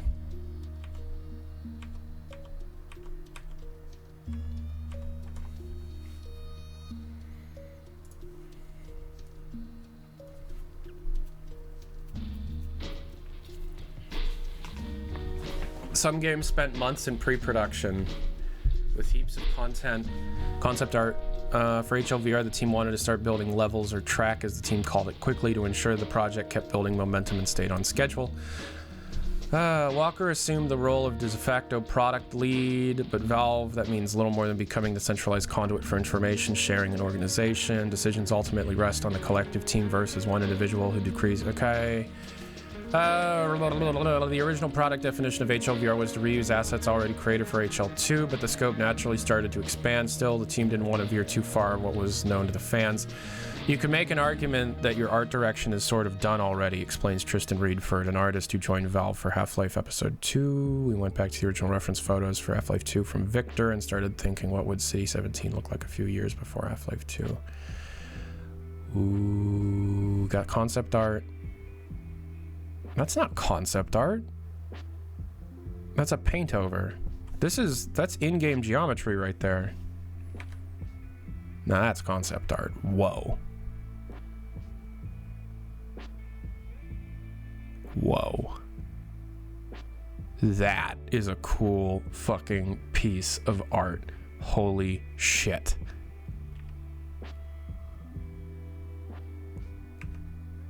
Oh man, there needs to be more of this.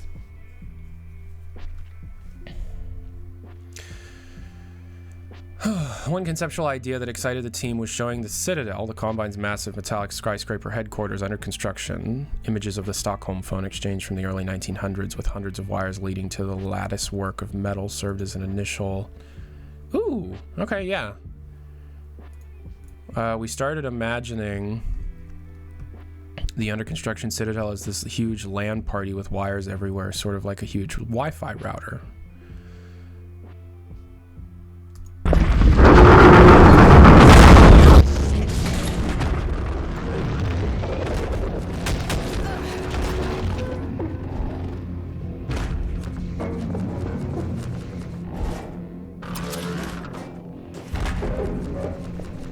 This is really early stuff.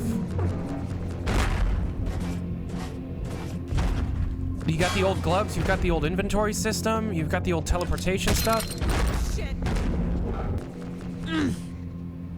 Who is the voice of this? That's not Merle. That's not Merle at all.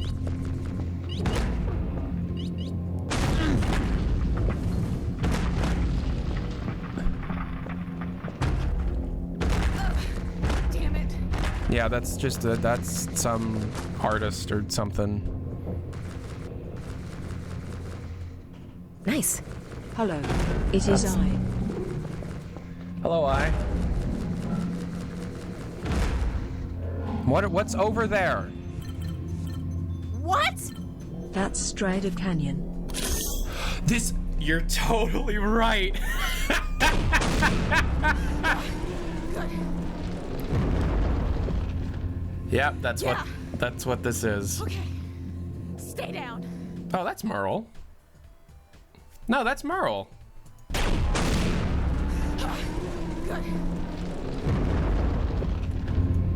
Yeah.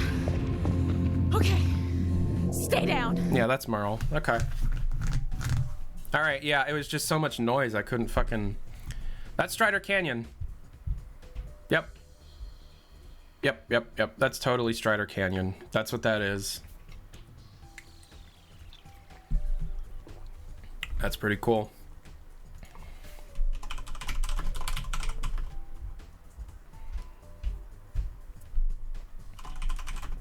Strider Canyon is a Source 2 map that leaked back in 2016 with really fucked lighting. So now we know what it's supposed to look like. So those grenades, those are the tactical EMP grenades from CSGO, aren't they?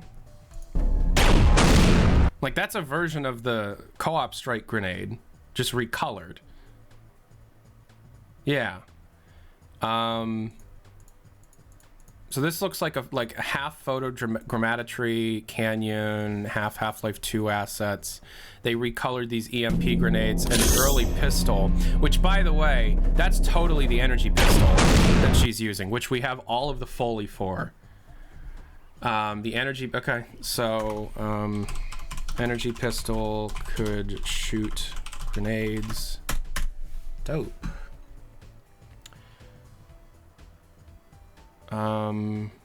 No, this is so obviously photogrammetric models with like touched up textures and stuff.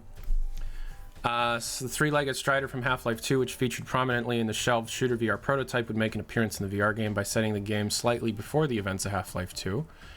Reedford and the art team dreamed up a construction Strider, which ended up in the final game. I remember asking Beckman, the designer of the original creature, are Striders just creatures the Combine jam bits of machinery onto? Reedford recalls, and he said that no, the Combine actually scanned the Strider in its natural environment and then recreate it synthetically. Whoa. Strider is a synthetic recreation from an organic being in the Combine world. That's fucking awesome. That's so cool. That's awesome. That's so cool. That is so cool. That's my favorite thing I've learned so far. So for HLVR, we thought we'd make the Strider make a Strider where the recreation wasn't quite perfected yet.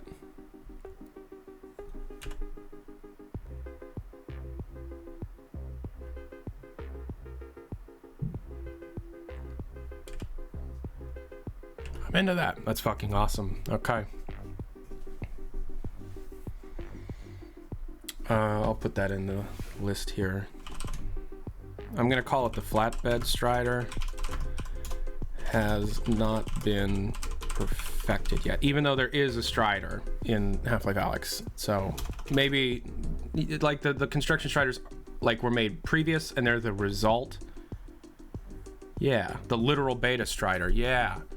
We wanted players to feel like they accomplished something significant in the game or changed the world state in a way, but the world state at the beginning of Half-Life 2 is a known thing, so your hands end up being a bit tied. Thanks, Eric Wolpop, for figuring that problem out. What up? How much was this? It's $50, and I bought that before any of this shit went down. This was $50. Yeah, why? Because it retails for like $129. I bought it from a liquidation outlet in Cincinnati. No, seriously. Can I prove it after the stream? Because I can't show my personal information on screen. Thank you. You should show them what your desk looks like. I already did, and they laughed at me. So Jeff Keighley released the final hours, and we're reading through it, and I haven't been wrong about it. Like, it's confirmed. They literally talked about how Left 4 Dead 3 had 30 people on its development team. So it's like... And they all got mad at me. Sir Action Slacks is here. And I told Mallory to fuck off. And everybody was like, I would never talk to my beautiful wife like that. And I go, it ain't my wife. It's the lady who woke me up from a nap and asked for $20 for ice cream last night. And then Slacks... You weren't even sleeping, you liar. I was trying to take... You were watching YouTube. I was laying there and you're like, I need $20 for ice cream. And so they gave... Slacks donated me the $20. Nice guy, that Slacks. I got an iPhone 11 Pro battery case. Thank you. All right, so apparently we got to complete another one of these puzzles. See, this always reminded me of BioShock. Man, that's loud.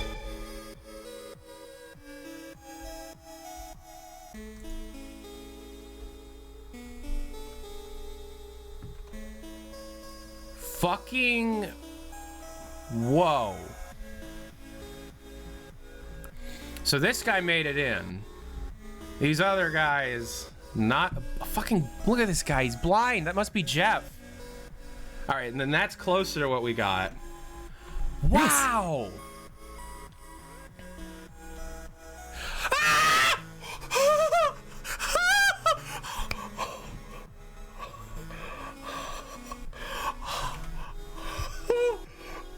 I don't...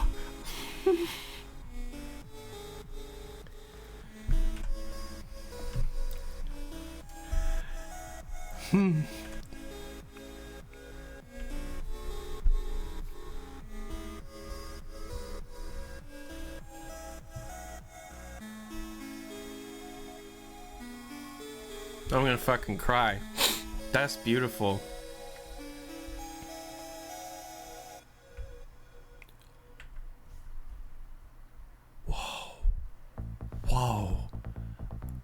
Whoa. Combine horse with a stun stick jousting thing. Holy shit, this is so fucking cool. Wow, these were really inspired by the beta designs. I told you they were working with the cremator.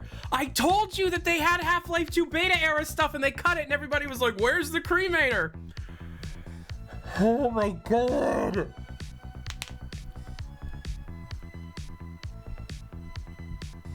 I never got to see it. They just told me they were working on it. Oh, why did they cut that?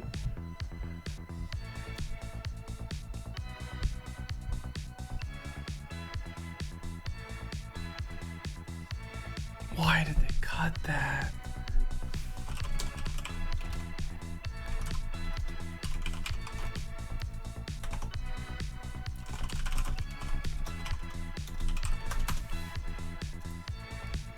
Can I zoom in? Wow.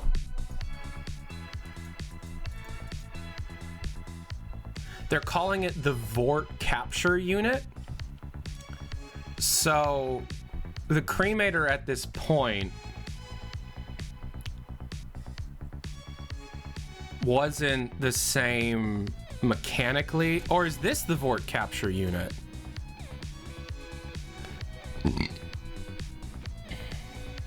How does that work? Man, that's so fucking cool though. Look, pick it up. Oh, is this supposed to be like a pick up that can scene? That's a shot. Oh my. Oh, that's the Vort Cap. Okay, excuse me. I'm sorry.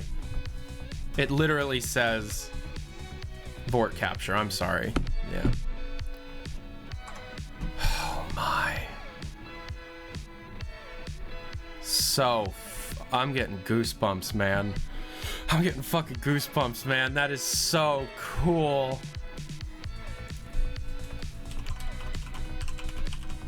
Y'all ready for some HLA beta mods? Is that a tri-barreled shotgun? Really? Ah, it just looks like a normal double barrel. Where'd you see a tri-barrel shotgun? Oh, wow. That's a person. That's a person. They don't look fucked up.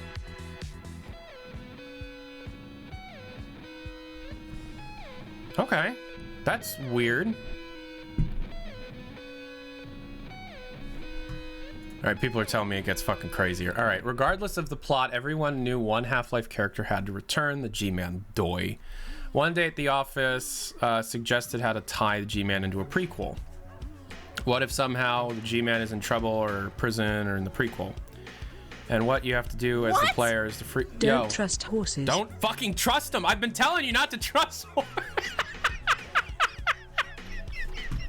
No way. Holy shit. It all ties together. Jesus Christ. Don't trust horses. What? Tyler was right, Pog.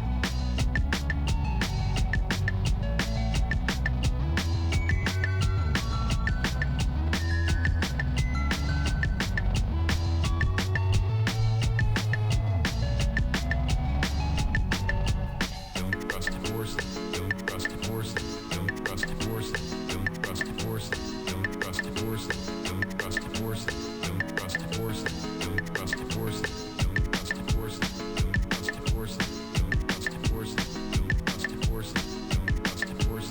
Don't trust horses. Don't trust horses. Don't trust horses.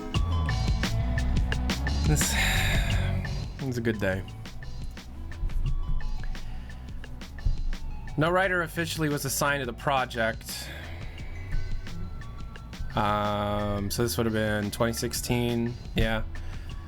To start thinking about the general story beats of a prequel, which decided to be 5 years before HL2. Everyone knew they wanted to include the G-Man, Striders, and the under construction Citadel and the Combine in City 17, but the pieces to fit into an overall narrative were still up for debate. Yeah, that's fair. Back then, we needed to think through the general track of the game, says Spare. Also, one or two major character scenes known as choreo moments to explore how to tell stories. They can talk about how they had Barney. Yeah. Yeah, it's the retail multi-tool.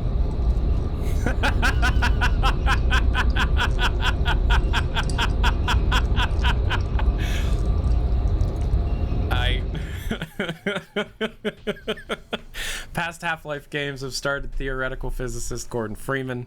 For the prequel, the team zeroed in on a different hero, Alyx Vance.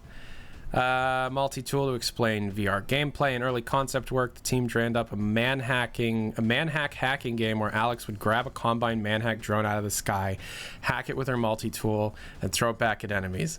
I don't know if anybody saw it, but I knew about that. And I thought it was in the final game. So if you go back and watch my gameplay, I try to hack manhacks a couple times. And I think I actually said, oh, when do I get to hack the man hacks? Yeah, okay. I thought they kept that in. And I'm still a little miffed they didn't keep it in.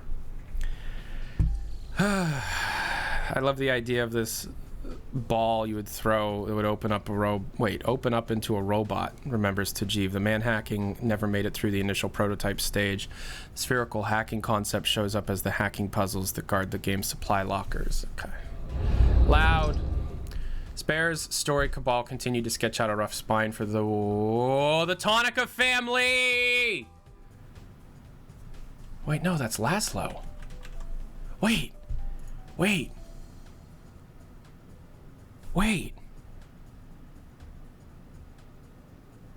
So it was Laszlo Tonica? Oh, I gotta watch what I say. I don't want to get in trouble. Okay. Initially... Oh, my mind hurts. Okay. You can turn down the volume in the About section. Ah. Oh!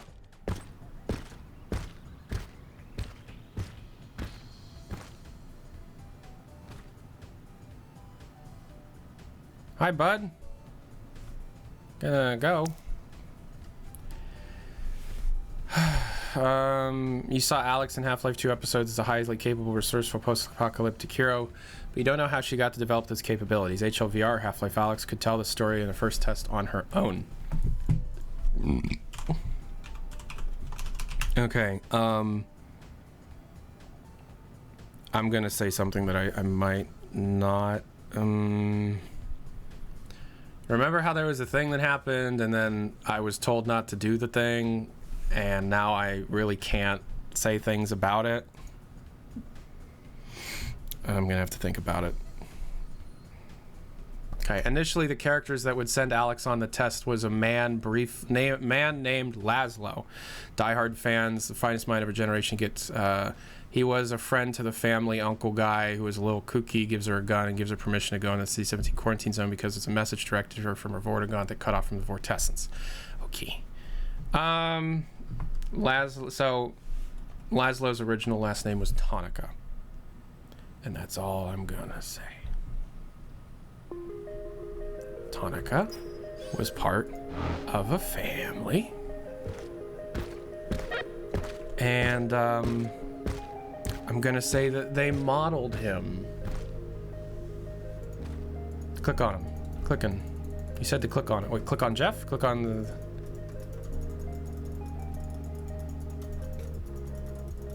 Look at the stun stick. Yeah, it's the beta. You told me to click on... Why did you tell me to click on him? It didn't do anything. The story Cabal also brainstormed a concept for the finale. What would it take to trap the G-Man? What kind of facility got in the box? The team conceived the vault, a floating prison. To capture the G-Man, it would be a massive Star Destroyer-sized sky prison. Evolution of the vault. Okay. Yuppers. Oh, that's the capturing of the apartment building. Cool. Cool. Alright, apparently I didn't read that right. What kind of facility the Combine would have to build to lock God in a box?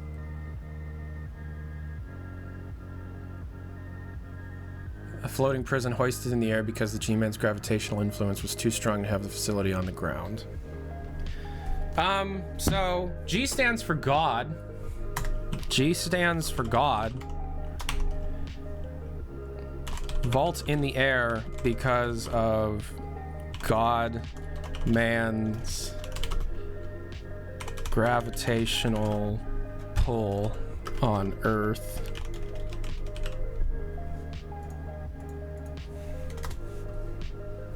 Dope ass. As Valve headed to its annual company-wide vacation in Hawaii 2016, it was clear that the scope of Alyx was beginning to grow beyond a 4-hour Half-Life 2 experience. Privately, some inside Valve wondered if a game designed exclusively for VR warranted the kind of investment it would take to ship what was starting to sound like a full-blown prequel. Manhack. Yo, it's my buddy, the Manhack. Chapter 7. What are you doing next? God, I'm shaking, man. I'm shaking! Check your Steam messages.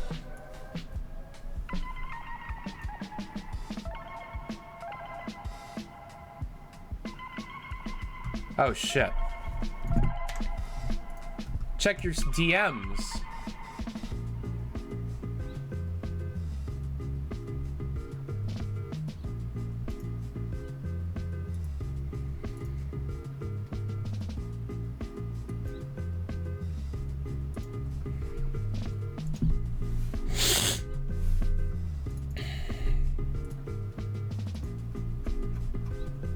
Hold up, I'm getting like a fuck ton of ats on Discord.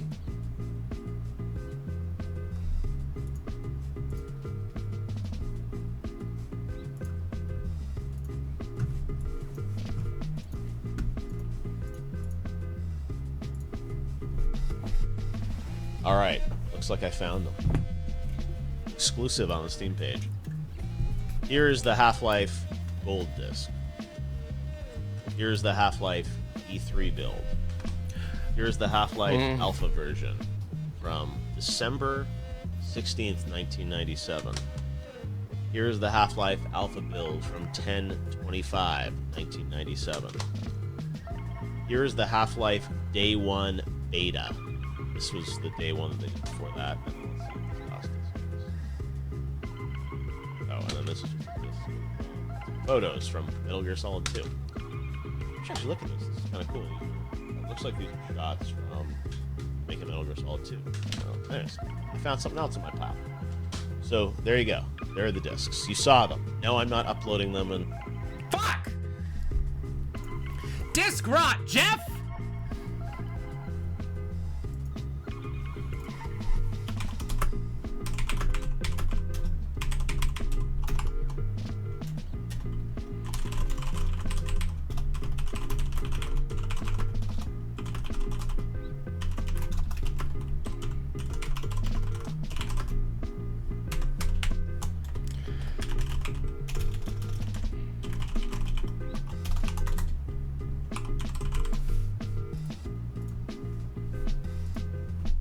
Showing them off.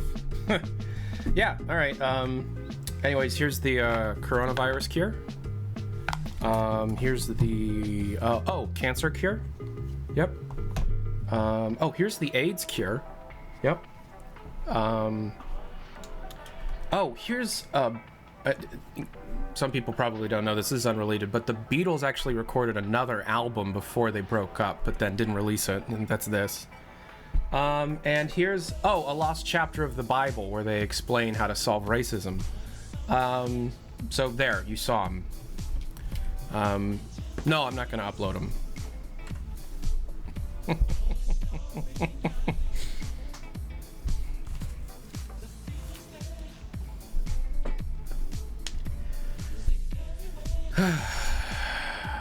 Ask anyone at Valve about one of the best perks at the job and they'll tell about Hawaii.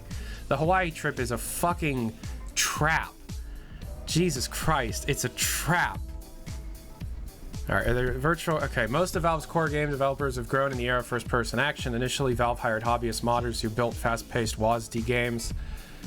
Yeah, for example, Dave Riller, longtime Team Fortress 2 developer, was called Dr. Kevorkian in the Quake scene, was a pro Quake player and also was working on a Quake mod that was canceled after the majority of his Quake mod team got hired to work on Half-Life in 1996. True story. Virtual reality, however, was an entirely new medium. VR was a blank canvas. Okay, moving on. That's not important. Whoa! Early planning whiteboard on teams for Alyx's adventure. Industrial part of town, Combine installation. Industrial town, that's beta. Combine PR, first Breencast. What's that?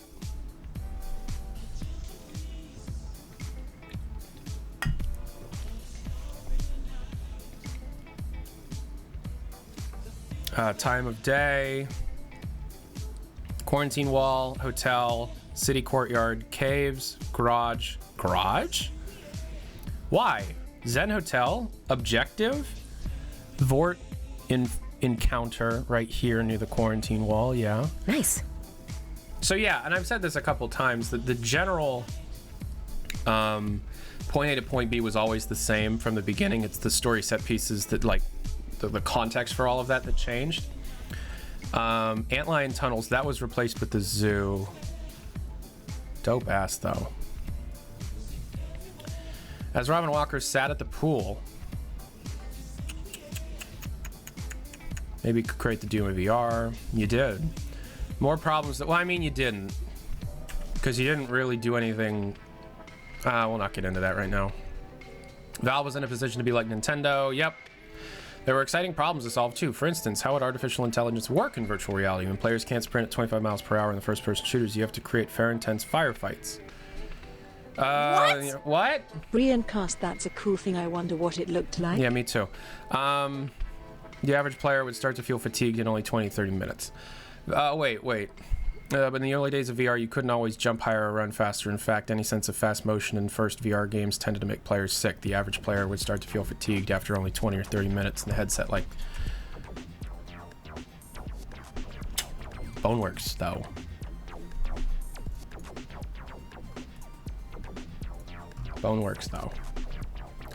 Valve, however, sits in a unique position to help solve these problems and push the medium forward. Given the success of Steam, Valve can do what Gabe Newell calls forward investment, long-term technologies and ideas that may not pay off for years. They've always done that. A game like Half-Life in VR wouldn't need to be profitable if there's a greater goal in play, pushing virtual reality ecosystem forward. Oh, Gabe, I hate you sometimes, but yes, thank you. Still, some inside of Valve were still concerned about the small install base of VR headsets and the potential alienated a large section of Valve's adherent Half-Life fanbase.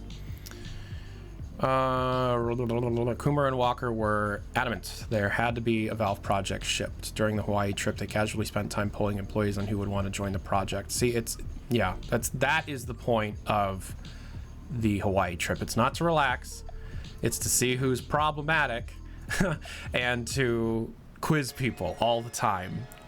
You're still working. That's something that some people fall into the trap of. You're still working. You're still working. You're at work. You're in front of your boss. What are you doing next? You should talk to Robin. He's working on this game. Before being offered a considerably small nudge. Coomer and his nudge. No boss, by the way? No, there's a boss. His name's Gabe Newell, and he is our cult leader. You ever heard of L. Ron Hubbard? Well, I follow the teachings of G. Newell.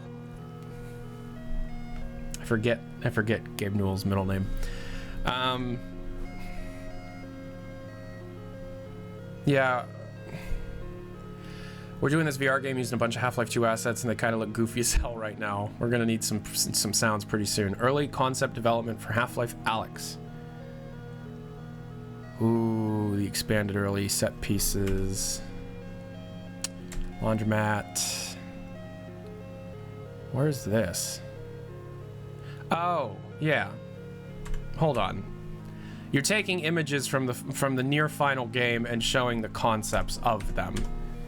This is literally taken from. You see, you got some logic relays over there. This is where the elevator raises, and you have that fight with the electric dog. Yeah, okay. Oh, Mike Morsky, I love you so much, man. You are so great. Logan. G.L. Newell. The teachings of G. Logan Newell. When returning to Seattle, rolled his desk over. Yep. Others are harder to convince. Mike Morsky spent over an hour grilling Walker with questions about the project before agreeing to work on it. I quizzed Robin pretty hard on why this game was actually going to ship and not get canceled. I love you, Mike! I love you, Mike. He didn't just go, oh, Half-Life? Sure. He went, are you sure? Are you fucking sure, Robin? Do not make me make my best music again and then just have it sit on a hard drive. Are you sure? I love that. Man. Walker's response: this is an immediately compelling product. It's immediately fun to play, even in the prototype stage. As the scope of the game expanded and it became clear that the high-resolution art assets and new characters would be required, more members of the Valve began to question the project's long-term prospects and opportunity cost. At one point, Walker even had to pull aside one senior member of Valve and tell him that his negative attitude about the project's resource drain was impacting morale. I know who that is.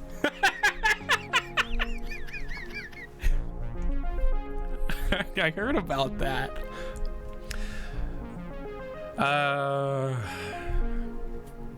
No, it's not Lombardi. How do you get closer to shipping with every week of work we do? Walker remembers saying to himself, let's not just prototype maps or do concept art. Let's focus ourselves on stuff that's going to ship. Explore, Valve time, Steam. We're not going to focus on that. What's next? Oh no. Oh no. Oh no. Oh no.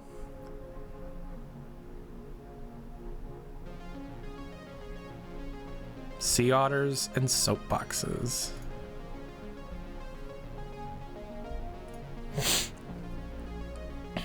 Amongst the matrix of developer desks is on the 14th floor of Valve, one monitor with a stuffed animal pigeon on top of it has a note taped to its front. In the field until April 06. Character-loving Christine Flayon, who once described herself as loving my motorcycle, playing with my ugly dog, and building cool stuff, is one of the members of the HLA team. Today, however, she is a member of another group traveling and tracking the snow footprints of mountain lions in north central Washington. Flayon, who told FMB magazine in 2012 her dream project was to work on HL3 someday, juggles her work animating characters at Valve with her other passion, participating in carnivore ecology projects. That's busy. Oh, good God. Is that guy dead? Animal movements inspire her animation. Her Brutal Legend-inspired soapbox set a speed record for nearly 50 miles per hour back in 2012 and won the Red Bull soapbox race in San Francisco. When she took the office, Flayon, who's 5 feet 2 inches, jokes that she's the token short person for testing anything in VR. And while you never know it when you play the game, she also serves as motion capture actor for Jeff. Okay. How do you spell her name?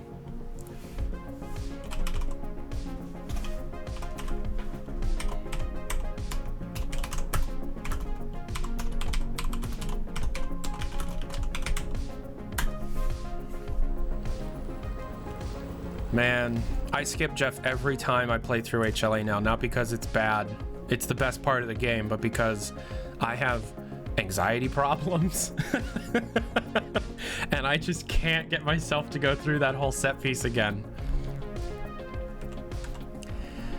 The blind zombie sequence, one of the best moments in HLA, is an example of Valve using VR to push gameplay in new directions. Sure, players can shoot up annoying face-hugging headcrabs and lumbering zombies all day, but the blind zombie grew out of a different premise. Could Valve build a VR level where sound, a crucial part of virtual reality, directly impacts gameplay?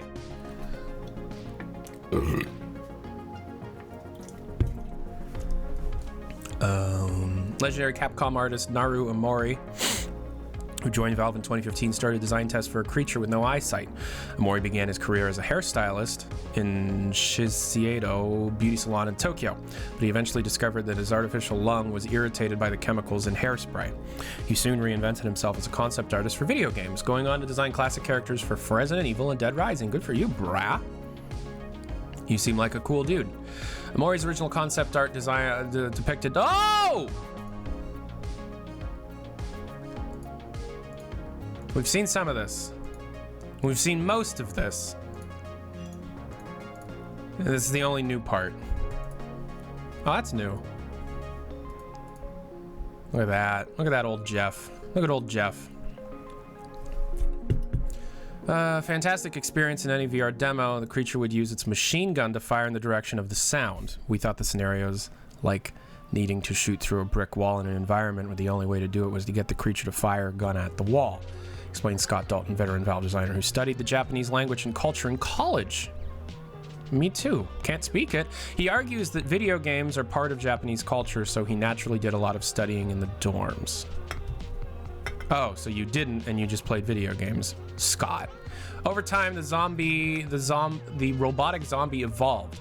First to hold a flamethrower, and then into a corrupted Combine soldier. All right, hold on. Jeff progression. Robot zombie with flamethrower, corrupted Combine soldier, and then Jeff. Okay. Anyway, what did that say? The blind zombie proved to be one of the most exciting gameplay ideas during... Why do we keep hearing this? We've heard this like 4 times already. Jesus Christ. Let's listen to something good. I know what we're gonna listen to. Hell yeah. Other element... Oh, okay. Other elements of Half-Life didn't translate well. When the level designers tried to build levels using Half-Life 2 art sets, the desks were too high, the doors were huge. In a regular Half-Life game, the door handles are at eye height, so the players can quickly press the use key and move on, but in VR, everything needs to be more believable and realistic. Oh, okay. Health stations and med packs are legendary items in the Half-Life universe used to heal the player, but the team worried there was a more realistic approach to Alyx. The Counter-Strike Offensive team created a health pen for the game, which inspired the Alyx team to build a syringe players could inject into their bodies.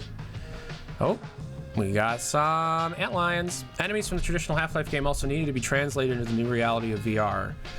The insectoid antlions, we got necrotics. First introduced in Half-Life 2 were placed into early test maps. Initially, they were just way too fast.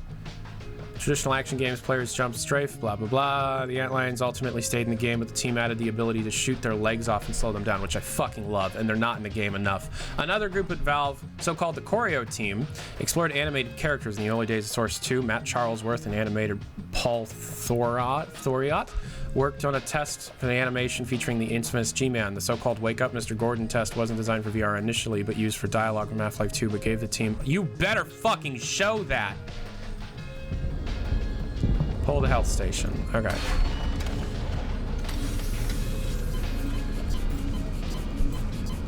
Yep. Wow. Cool. Got some antlion. Ooh. That's cool design. I like that.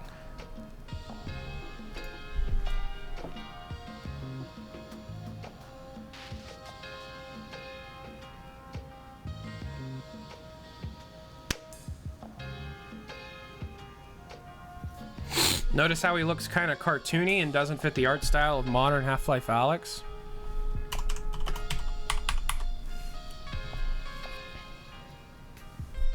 Yes, Barney, what is it? Wow. I'm in the middle of a critical test. Character animation in VR is 10-fold more difficult. In VR, you are often standing right next to the characters and you expect them to do things like track your head as you walk around in the environment or even look you right in the eyes. Valve had success with its Shopkeeper Dota 2 character VR demo included in the lab, but moving famous Half-Life 2 characters to Source 2 and a much higher fidelity VR environment is not a natural lift. The art and animation team prototyped next-generation versions of famous Half-Life characters like the fan-favorite Kleiner, designed by artist Ariel Diaz, and Dr. Wallace Breen. Both characters were ultimately not completed for use in the story.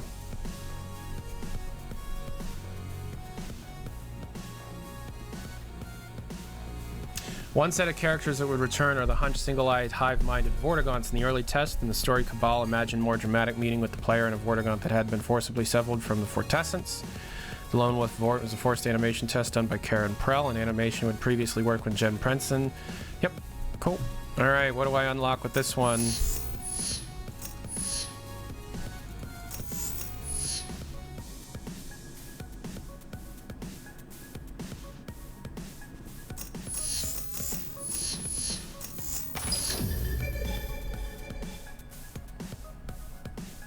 Nice.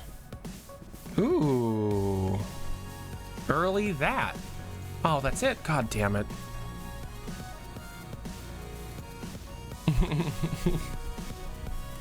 Wow, you got a lot of arms, Gary!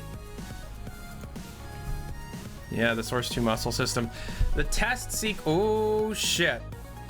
Oh shit.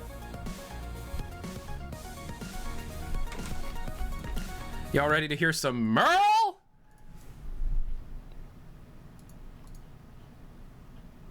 There's no sound. You kidding?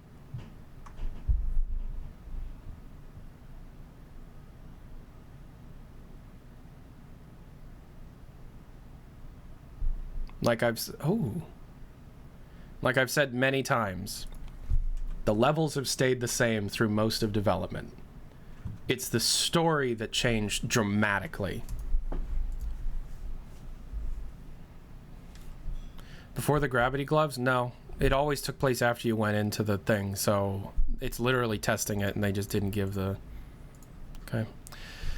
Test sequence took place inside the Vort's... Yeah, it took place inside the quarantine zone. You would have the gravity gloves in the quarantine zone all the time. However, the character's low energy and repetitive player interaction slowed the flow of the scene. The scene became a lot more rewarding to animate and play through when they changed to a higher energy, more humorous version of the Vort. Some called this the Swedish Chef Vort sequence, after the famous Muppet. To keep the scene moving, required interactions with the Vort were reduced, but many optional interactions with the head crab and kitchen items were added. Okay, while Alyx quickly growing into Valve's largest team, other projects and VR projects no less were simmering in other parts of the building. As Gabe Newell told the media in early oh boy, okay. Valve had 3 full-scale different VR games in development. Alyx, the Arty project, and the Resurrected as a full VR experience, and a 3rd project codenamed SimTrek, prototyped by some of the members of the team behind Kerbal's space program. Okay. Yep. VR was a speculative frontier. So, they fired everybody from the Kerbal team. And I had no idea about the Arty project. So, there you go. That question's finally answered. The 3 VR games, Arty, Alyx, and SimTrek. Yep. Cool. It's crazy just to have that question answered.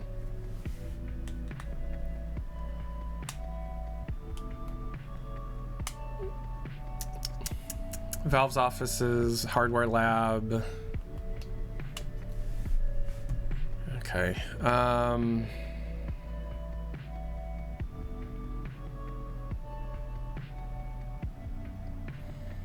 There's Emily Ridgway.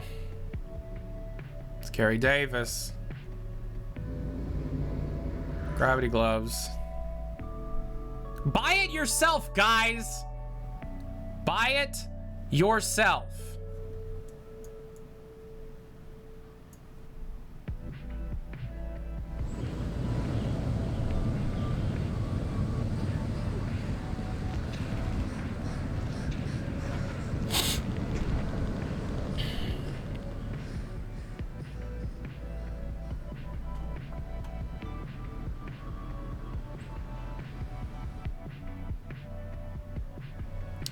All right. 97. Casali joined Valve. There's Casali. I love Plutonia. Many of the original Half-Life designers have slowly retired or left Valve over the past 2 decades, but Casali stayed put, never taking a vacation longer than 2 weeks. But in the summer of 2017, he finally took a 6-week sabbatical before returning to Valve for coming back on his trip abroad. Casali realized that the team had assigned out all the levels during his absence. All that was left was the Vault, the finale. It was a black box with no gameplay in and the G-Man, Casali remembers. Not left with many choices, he wrote his name on a post-it note and stuck it on the board under The Vault. Based on the original story, Cabal pitched the finale was a jailbreak of sorts. Alyx would free the G-Man from the Combine's floating cage and thus trigger the events that would lead to Half-Life 2. Okay, so what are these? G-Man's journey through time, an unused concept for a red door sequence in Half-Life Alyx with the G-Man.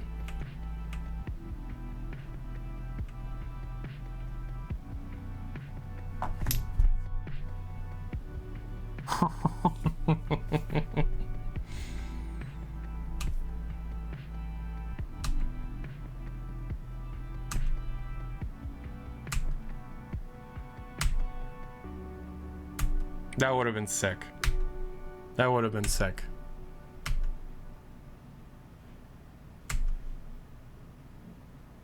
Holy shit.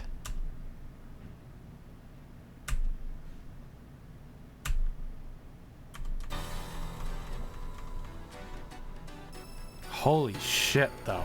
Wow. Okay. They never did that in-game. They never made that in-game. The original ending before Wolpaw wrote what we got was not that. Whoa! Whoa!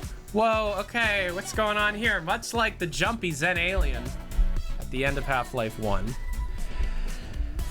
In the gravity ball of Half-Life 2, Casali wanted the end of Alyx to have a unique gameplay twist. He started thinking of something.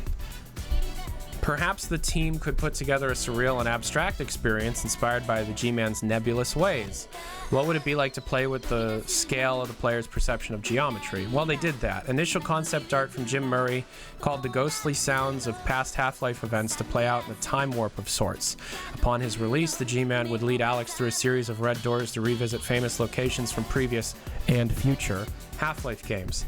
In a way, the sequence would be a throwback to the start of Half-Life 2, where the G-Man introduced a featured clip from Black Mesa. The idea of referencing other Half-Life games was expanded by writer Rob Yescom.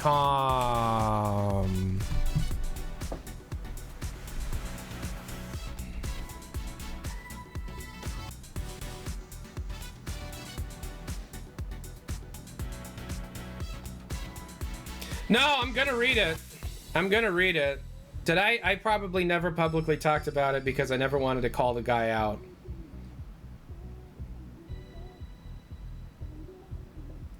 So he was the old writer. He's the guy that wrote like the Han and stuff. You wanna know a funny thing about Rob?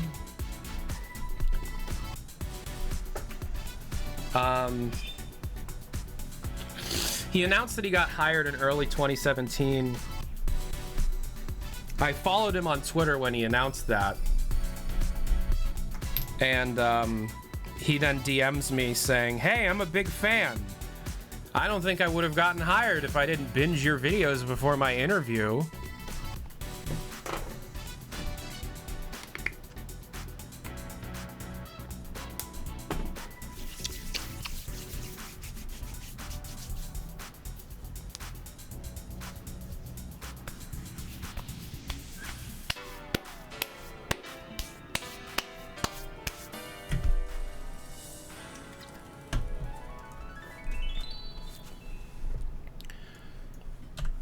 The idea of referencing other Half-Life games was expanded. Who had written the VR game Invisible Hours?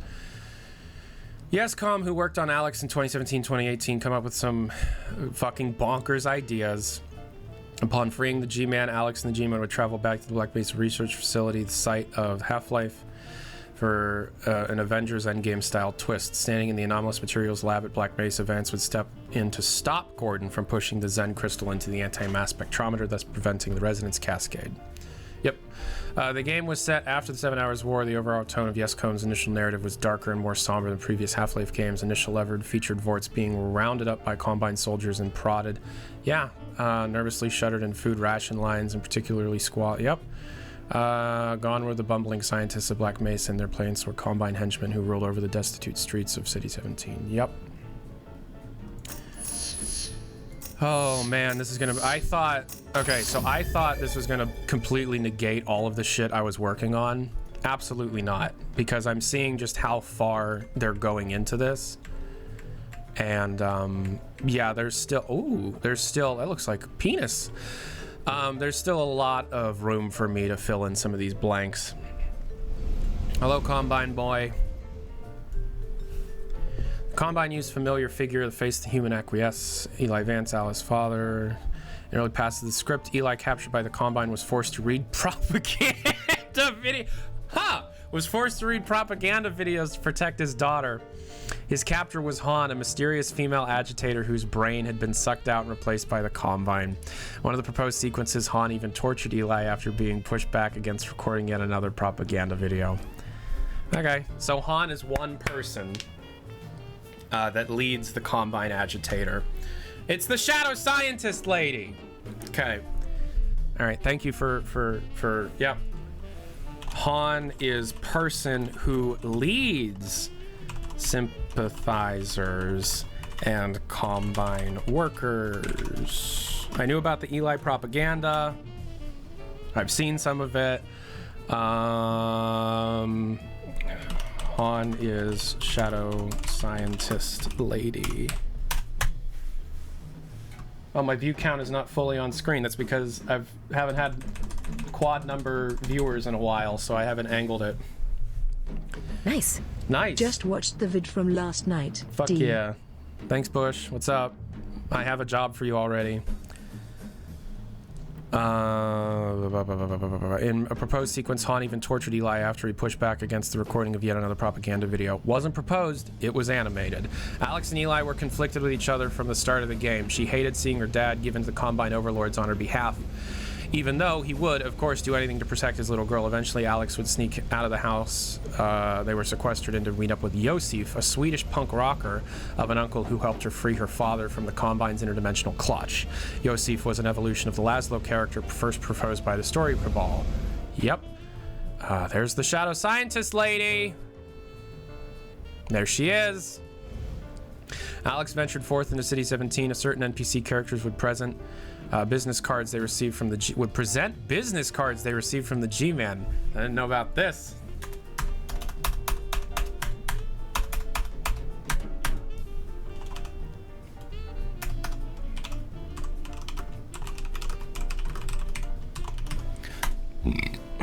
Told you that the original story was fucking bonkers.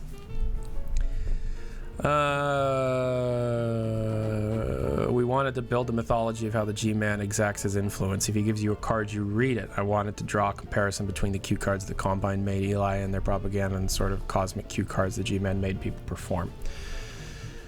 Okay, yeah. So there's the Shadow Scientist lady. We have 2 images of her. Ooh. Are these all variations of the same woman?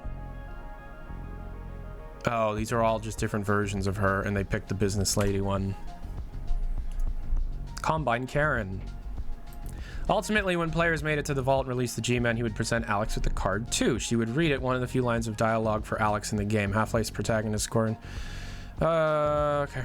So she was silent in the early years. That's weird. Didn't know that. Early concept basement level with a blind zombie where players oh, okay. With a trip back to Black Mesa rolled out, next proposed ending, rewound time to the start of this is the one I know, and this is the one that I think is absolute shit. Ah, damn it. This was going to be a video. With a trip back to Black Mesa ruled out, the next proposed ending rewind time back to the start of the game, like Groundhog. Alyx, now possessing her gravity gloves and her G-Man business card, would read the word to her father and in turn change his fate in the course of the events of the game. One concept even had Alyx, now equipped with her gloves, killing Han, Eli's capture and torture at the end of the game with a tinge of a rent. Yeah, okay. So, there's also a version where Eli kills Han. As an intricate narrative evolved, it would be clear how much detail was required for the game's environments. You need to design every single moment of a Half-Life project, explains Philco. That crafted the experience required more time. Okay, through the full history of first-person action games, you pretty much spent split seconds in each room, says Scott Dalton. But in VR, you open every door, read every sign. The density of the experience goes way up. We wanted to create tons of emergent storytelling for players to discover. Okay, we're going to add old Han killing Groundhog Day ending. Okay, old zombie basement level. Cool. Yeah, it was just reused. This is the laundromat. It was literally reused. They just repurposed it.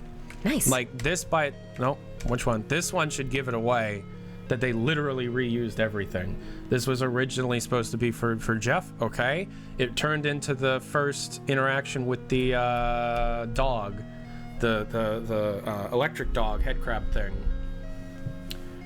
Cool. Yeah, I mean, we actually have this map to an extent. It leaked when they pushed out lighting variation preview map leak being early Jeff level. Is this interesting? Is this interesting? A lot of people tell me sometimes that I can come off as super arrogant and super douchey. I'm trying not to do that.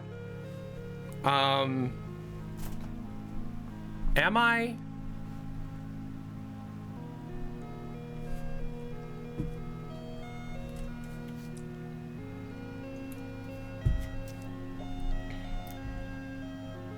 You are, but it's stupid. It's interesting. Fix your sleeve. All right, I gotta calm down. Wolpa fixed the story. He did, but I didn't know about YesCom's first version of the story, which is better than this Groundhog's Day COD bullshit. Sorry. Oh, cool. Okay.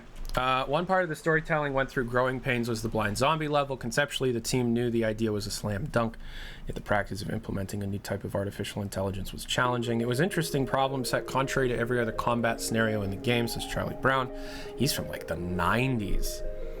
The zombie's artificial brain to help getting him stuck in this level. Top-down look at the blind zombie maze level where players would have to acquire 3 batteries. Someone's going to remake that pretty quick. That's very simple. You actually know like 50% of the information here, so it's interesting. Thank you. Yeah, Charlie Brown's a super... He's been there since the 90s. He's been there since, I think, maybe immediately after Half-Life 1. Once Samario experimented with the blind zombie as a shield or a decoy against a cannon that's firing in the player's direction. You have to hide behind him and slowly make your way towards the exit. That's interesting.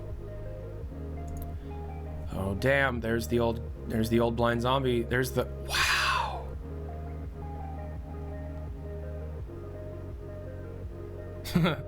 Good collision, guys.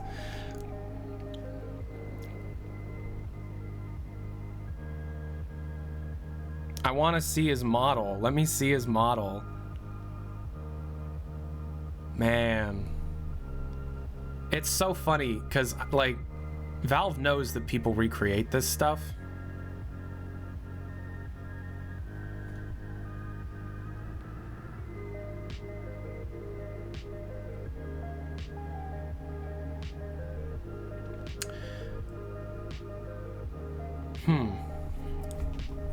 For more traditional combat, Valve planned a limited set of weapons for Vance, but with intricate upgrades. Even reloading would be far more realistic than pressing R, and VR players would physically pull blah blah blah, which one of the few art assets from the unreleased Half-Life 2 Episode 3 that the team repurposed for the VR game.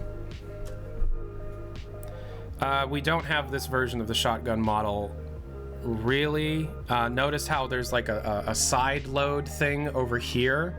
This is what became that massive combine shotgun. So, okay. So this is the original shotgun, right?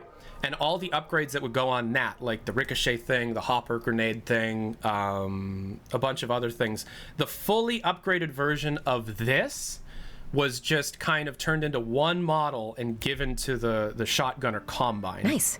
Shotgun. Shotgun. All right, I did not know that the HLA pistol Alyx gun was made for Episode 3. That's fucking nuts. One-handed shotgun in the game borrows visually from the Half-Life 2's famous pulse rifle or AR-2. We had this idea that the Combine gathers all the weapons after the 7 Hours War and the laser etched them to redistribute. So that's why there's laser etching on the top of the shotgun. Yeah, it also had like a Tau cannon attachment thing. Other weapons were prototyped, including a slingshot, a shield, a rocket launcher, and a deployable trip mine, and a grenade with a pin. Two-handed weapons ended up being too cumbersome for players, including the initial pass at a grenade, which required a free hand to hold it and another to pull out the pin. Okay, so the slingshot, I guess was okay, slingshot weapon? The slingshot at one point. So if you spawn this, okay, so the slingshot entity still exists within the code, right? If you spawn the slingshot in a hammer map, it just spawns the gloves, right? But it spawns like old models for the gloves. And it seems like in the modern version of the FGD, the slingshot was an add-on to the glove that in the same way you could pull items to you, you could then bolt them back out. So you essentially have like both forms of the gravity gravity gun. Do you get what I mean? So I guess at one point it was its own weapon. A slingshot, a shield. Didn't know about the shield. That's new to me. A rocket launcher, I knew about that one. To a point, okay, a rocket launcher, a trip mine, we've done a video on that, and a grenade with a pin. I didn't know about that. Well, actually, I did know, to an extent, I guess I did. Half-Life signature weapon, the crowbar, was also considered. Playtesters especially enjoyed holding the crowbar out in front of them, but then teleporting into an enemy ahead of them. Forceful melee attack, but crowbar was removed in part because it was closely associated. Fuck it, cut the crowbar. Explore the weapons of Half-Life Alyx. Yepers. Okay, they're going to show us beta guns. They kind of just did. Through 2017, the general combat loop continued to be refined, with dozens of playtesters coming through Valve's offices for top secret tests. Robin Walker also put together a VR playtest of his own using a custom map he created in a Seattle home, which was under renovation at the time.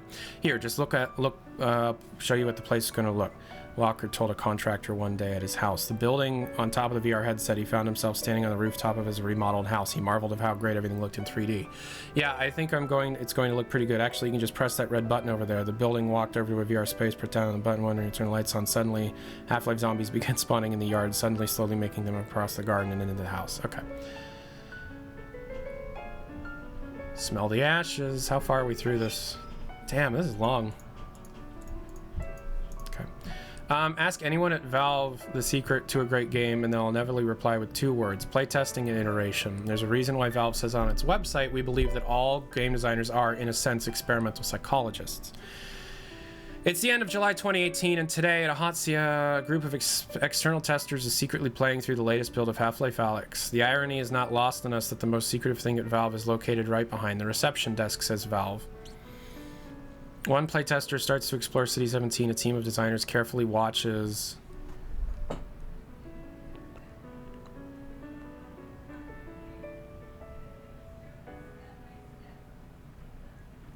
This is not a playtest from 2018. They're using a final Valve index. That's the final web. That's not a 2018 playtest. Oh my god, why? I have hours of music. Why are we repeating the same songs? Okay, we're gonna put this shit on for a bit. The irony is not lost on us that the most... Okay, one of the playtester... Valve records every playtest so they can quickly reference specific moments a player gets stuck, confused, or disoriented. When I played through early versions of the games at the office, the team would often watch the live feed of my top playtests. Talk about pressure. On the summer afternoon, one tester is particularly crafty. At the time, Alyx featured a deployable ladder that the player could move around on a level to solve puzzles, but Valve didn't account for enterprising testers who puts the ladder in their wrist pocket inventory and take it along to the next level. There, smartly deployed ladder and scale a fence, altogether skipping a firefight against a combine. Pocketable inventory ladder. Didn't know about that. While that bug would get fixed quickly, Valve did want to give players multiple options on how to navigate the game environment. The team settled on 3 different movement models: teleport, continual movement, shift, or blink. Since hardly anyone's room-scale VR setup is anywhere near as large as a game level, these movement models help players traverse the game's vast environments. Okay, you may have settled on continual movement, but you didn't implement it into your game until like January of this year? I'm just saying.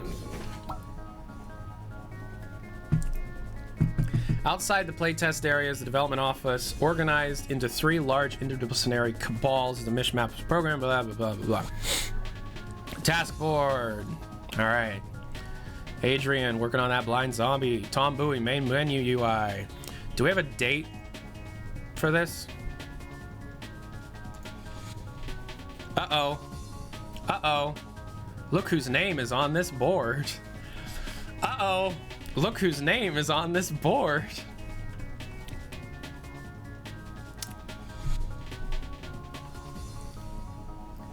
Uh-oh.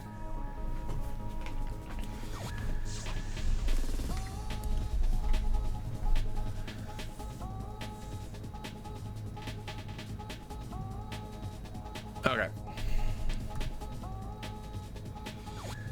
Crow AI, mission accomplished. Hand ragdoll interactions, which are basically non-existent. Teleport you, okay, 180, okay. Rapid fire. You mean the weapon that was cut? Touch support, Y, okay. Trip mine. Tom Bowie. Who's Eric Smith? Lead gameplay programmer and team lead of Team Fortress 2. Shotgun and upgrades, grenades, VR hands throwing. Nice. Thank you. Game hints UI, death UI, VR tool tips, companion window, toner, multi-tool, in-game UI. Thank you. You were right about the bird AI? Yeah. I was. Gameplay art. Is there anything else? Rapid fire was cut and was evolved into the SMG thing. So this is probably like late 2018, early 2019. Upgrade station, shotgun, rapid fire, multi-tool, health pen, Zen foliage, exploder. I don't know what that is because this is the Zen grenade. Oh, it's the growing thing. Yeah, grenade, trip mine, combine battery receiver, combine console, player gloves with flashlight, pistol with the hopper and the polish, combine locker, health charger, player gloves, pistol, shotgun, rapid fire, multi-tool, health pen, trip mine, health launchers. Okay, so this is mostly in the game. Yeah, pretty much all of this is in the game. Yeah. All right, so that's very late in development done. The rapid fire is the only thing that's not technically in the game. All right. Teleport 6 weeks is listed next to Charlie Brown's name, as he is in charge of different movement models. Robin Walker has 2 post-it notes under his name. Combine Soldier AI, 8 weeks, and Zombie Classic AI, 1 week. They cut the Zombie Classic, didn't they? Thought they cut the Zombie Classic. Others have longer task lists, including animators who have 13 post-it notes, adding up to a good 3 months of work, including animations for the health pen and trip mine, and 2 weeks to animate the classic Half-Life item, the health charger. Through the summer and fall of 2018, the team began testing the game more in depth with hopes of getting it ready to ship in the first half of 2019 alongside the Index headset. The scope had expanded well beyond the original 5-hour journey through City 17, with some playtesters taking upwards of 10 to 15 hours to complete their game. Early concept work for the tenement area where players would originally meet the blind zombie. Yeah, so that also corroborates the fact that the early Jeff map is the laundromat, which is the basement of what became the Northern Star, which was originally called Tenements. And yes, I did say that they originally wanted to ship this game with the Index in the first half of 2019. I did say that many times. Work on the blind zombie level continued. What started as a factory level evolved into a distillery, which helped explain why players always threw bottles of vodka. Yep. The team also added the idea of spores in the world that would trigger the player to cough. They didn't cover their mouth. Yep, that's the addition further. Yep, the blind zombie level becoming a favorite of the development cabals, Valve struggling with other aspects. Character animation system. Because the system was not fully working, a distinct lack of choreo scenes were up and running during playtests. A lot of the story was loaded into the first 2 levels of the game back then. Yep. Player ventured there were long stretches of lonely gameplay without much in the way of character interaction and story until the vault sequence with the G-Man. Yep. Okay. This is cute, I guess.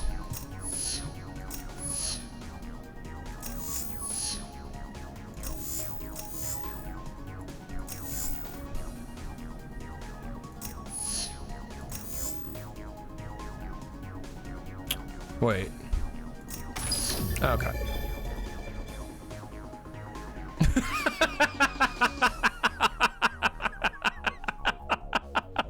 Okay, well that's an emote right there.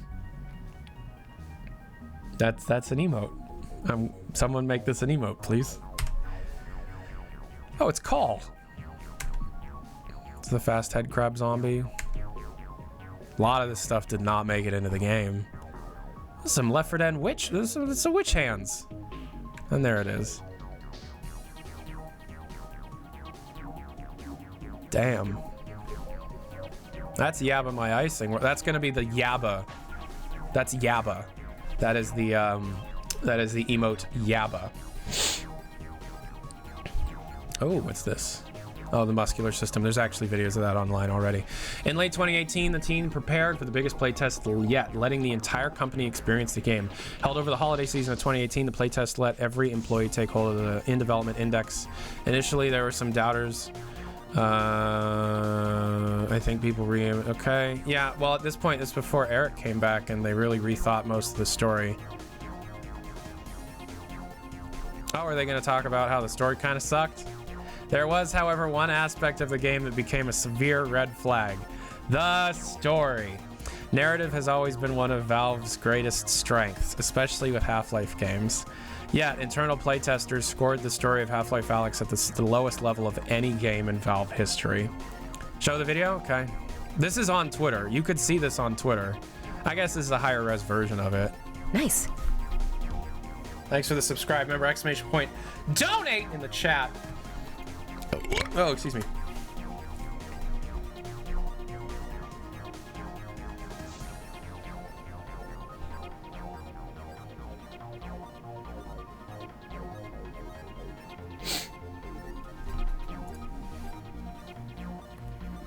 He's dancing. He's dancing. Okay. The story ended up feeling like a lot like a Zack Snyder DC film versus a Marvel movie. It was dark, serious, and laborious. Half-Life has always been a little tongue-in-cheek. Yep. But Alyx was downright bleak. Yep. It didn't help that all the voice acting at the time was using text-to-speech or internal employees. Not all of it. Not every single part of it. But yeah. I'm so lonely playing this game. We all had pretty strong feelings about the story. Getting that feedback from the rest of the company was validating. Man! This is confirming so many things I know that aren't directly in this. My videos... Okay, so what's funny is my video... okay, let me back up. I was worried that when this came out, the months of research that I was doing on Half-Life Alyx's development would be immediately negated, rendered null. You know what I mean? Because this will come out and just absolutely blow the shit off of everything, right? This is reading more like just like a top floor perspective, a 5,000 foot view of everything, whereas I'm very much interested in the very granular details of everything. But hearing this quote, we all had pretty strong feelings about the story. Getting that feedback from the rest of the company was validating. Confirms so much. It confirms so much. Okay. The negative internal feedback of the game's narrative came as a tough time for Valve. In November of 2018, just a month earlier, it had shipped My Boy, a collectible card game based on Dota 2. The game received uncharacteristically mediocre reviews, and the Steam player count quickly dwindled. Online fans, music is too loud, but the music fucking slaps.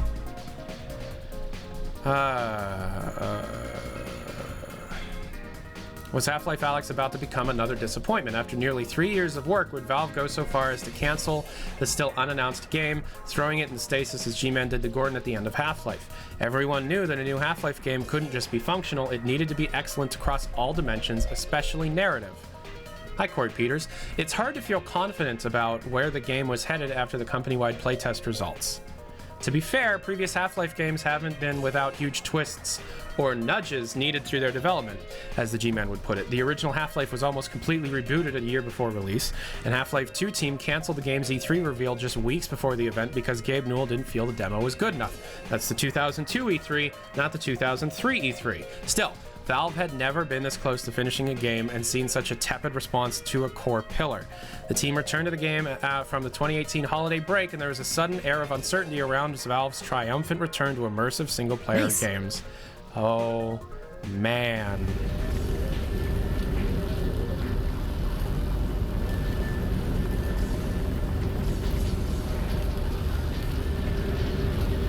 There's Sean Veneman.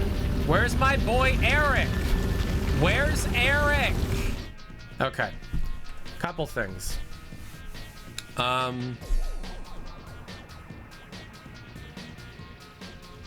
Number one, I'm gonna be putting out some fucking baller ass videos now. Because holy shit, I'm gonna be putting out some fucking baller ass videos. Because I was afraid like everything was gonna be out. Now it's like absolutely not. Tyler, go do your thing.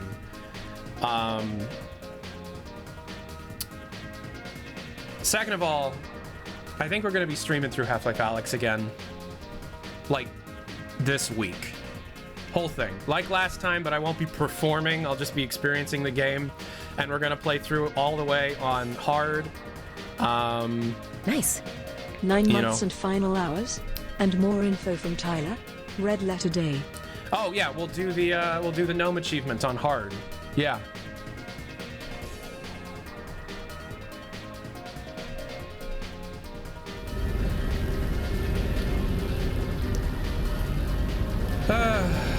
The Fishbowl is Valve's largest conference room today, January 7th. There wasn't much room for other guests.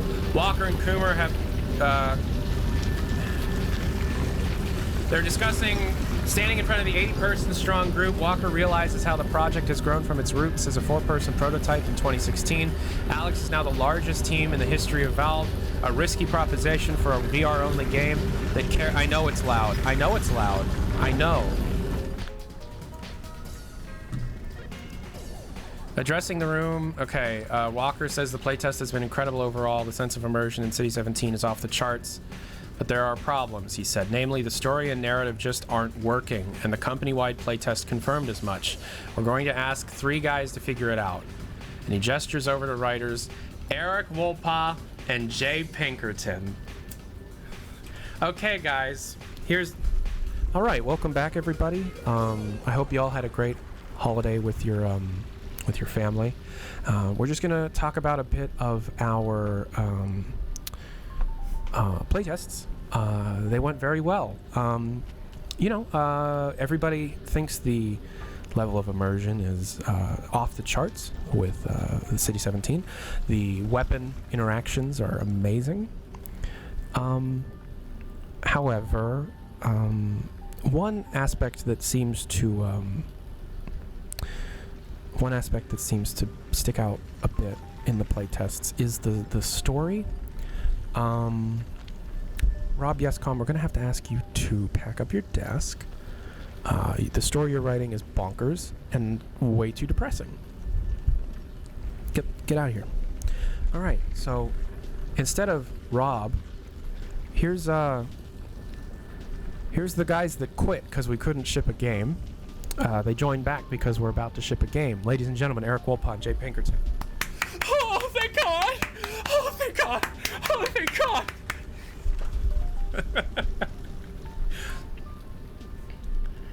Pinkerton, Vanaman, and Wolpa were new additions to the team. Although, truth be told, Wolpa and Pinkerton had turned down working on Alyx in the project's early days. I wonder why. Pinkerton had just returned to Valve after quitting for a year.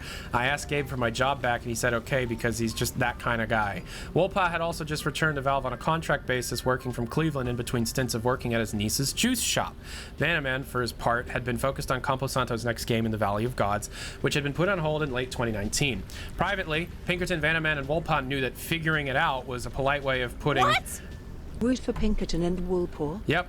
The entire narrative of the game was about to be upended. Every line of dialogue scrapped. The whole game needed to be rewritten from scratch while still keeping everything. Do you know how difficult that is? They went, hey, Eric, just come back. You could like, work from home. You know, we just need you to just touch it up. Just touch that up a little bit, okay? And then he gets there and he's like, okay, so here's the real deal. We're going to strip everything and you need to rewrite the whole game and we're not going to change any of the levels and you need to have it done in less than a year. Thank you, bye. Writing the next Half-Life game was a daunting challenge, even under perfect conditions. These were hardly that. The writers were inheriting a game mostly set from a gameplay perspective.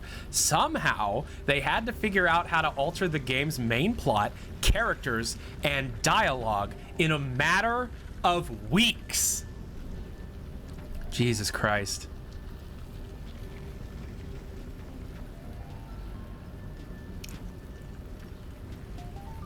Oh man. We weren't going to switch from City 17 or Zen or an ocean liner. That was immovable. Alyx was immovable. Eli and G-Man being in the story was immovable. The basic level track was immovable. The prequel nature had been pretty, I don't know what that word is, but it's pretty rock solid. All the mechanics and maps were staying the way they were, but the whole reason you as the player are going through them is going to change entirely. Damn.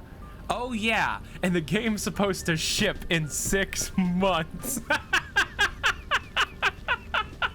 My God.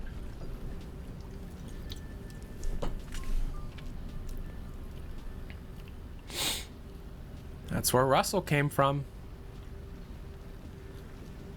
We're absolutely going to try and do this without causing a whole lot of extra work for you guys.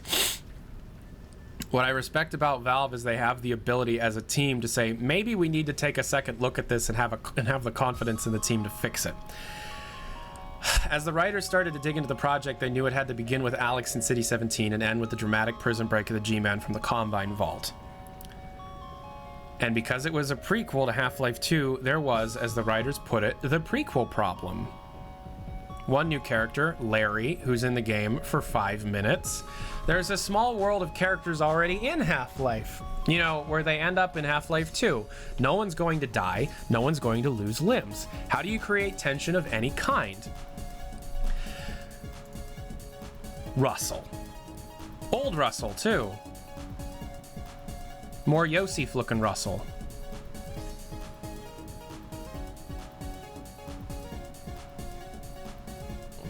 Quickly, the writers rethought significant aspects of the story, including the tone. Han was completely removed. Her character model ended up as Olga, the woman who talks to Alyx through the window at the end of... No. That's not true. That's not true. That's just not true. She didn't turn into Olga. They reused parts of her, sure, but Han was the shadow scientist lady at the end of the game. Yosef evolved into Russell, and his location moved from a firehouse to a science lab. Larry, a new character, was added to help explain the blind zombie. Perhaps the most significant structure was the introduction of audio communication. I feel like I've talked about that. Audio dialogue is a road trippy and low calorie to pay attention to, but at any point, yep. So there's early Russell. Pretty much everything is the same except his face. So there's Russell's early face. Most substantial challenge was figuring out Pang, yep. Needed the IK.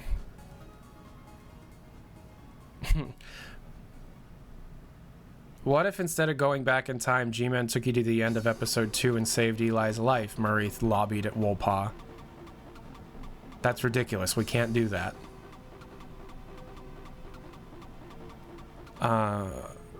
Well, maybe we could do that. See, there's Russell now. He bought an electric razor.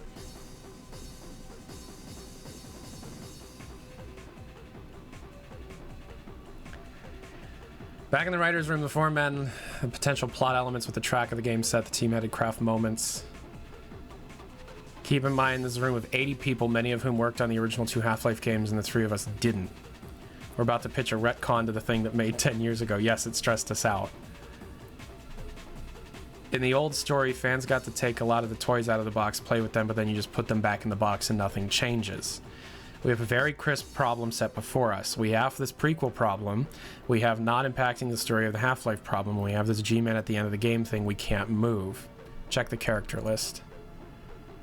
G-Man, Russell, Eli, Alyx, Larry, Olga, Vort. I don't know what that says, but he was cut.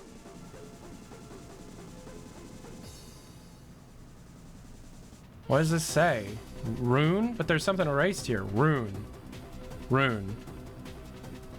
Rune.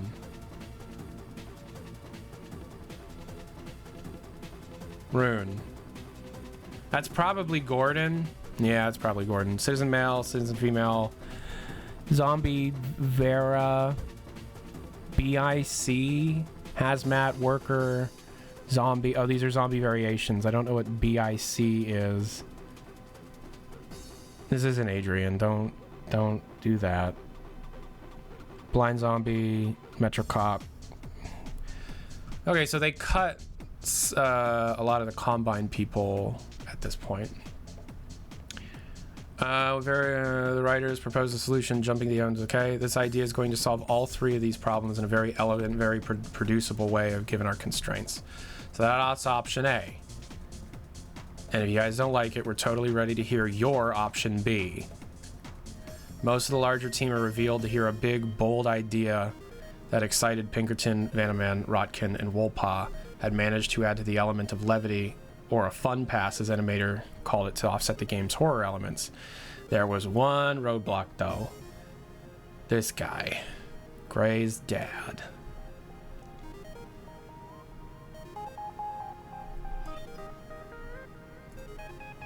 Back in 2007, in the final months of production on episode 2, the team planned to end the game with a fun sequence featuring Lamar floating in orbit outside the rocket that launched the White...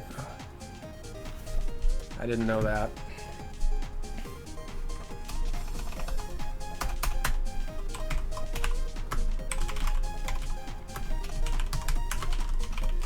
They used that for Portal 2. Newell, however, wanted something bigger and more shocking. He suggested a considerably large nudge, as Gmail would put it. The team would kill a major character that would pay off in episode 3. Given the recommendation from his employer, writer Mark Laidlaw drew up plans to kill fan favorite scientist Dr. Kleiner. Originally killing Dr. K. Nice. Thank you. Exclamation point trade in the chat. Exclamation point donate in the chat. Twitch Prime is free. The Alyx team had embraced Eli's resurrection, but no one knew if Newell would be on board with such a radical retcon of his self-ordered episode 2 denouncement.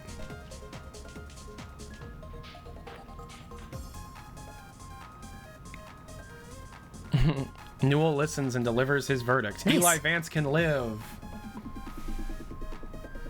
Cool. Given the favorable response to the new story arc, writers immediately started penning dialogue to tie everything together, and there wasn't much time. The first recording session for the game with James Moses Black, the new voice of Eli, was scheduled for February 14th. See, Merle told me that she was doing voice work as far back as 2016 for a Half-Life game. But whatever. The proposed story changes would also require new art and development resources, such as recreating the White Forest base from Half-Life 2, and 3 new character models, an older version of Eli Vance, Dog, Yes, and Gordon Freeman, for a post-end credit surprise to tease the continuation of a series post-Alyx. For years, the plan was to ship Half-Life Alyx alongside Valve's Index headset, similar to how Super Mario 64, okay? Unless Valve planned to hold back, yeah, that goal was no longer tenable. I really wanted a joint story to tie it together, reveal the Index with the reveal of Half-Life Alyx, and ship them both together, admits Coomer. Index's roadmap called for an announcement at the end of April and a release date in June. Alyx, in a best-case scenario, wouldn't be ready to release until November. The Index, it turned out, would have to ship with a high price tag, $1,000, and no flagship game. Don't eat. All right, I gotta pee. I'll be right back.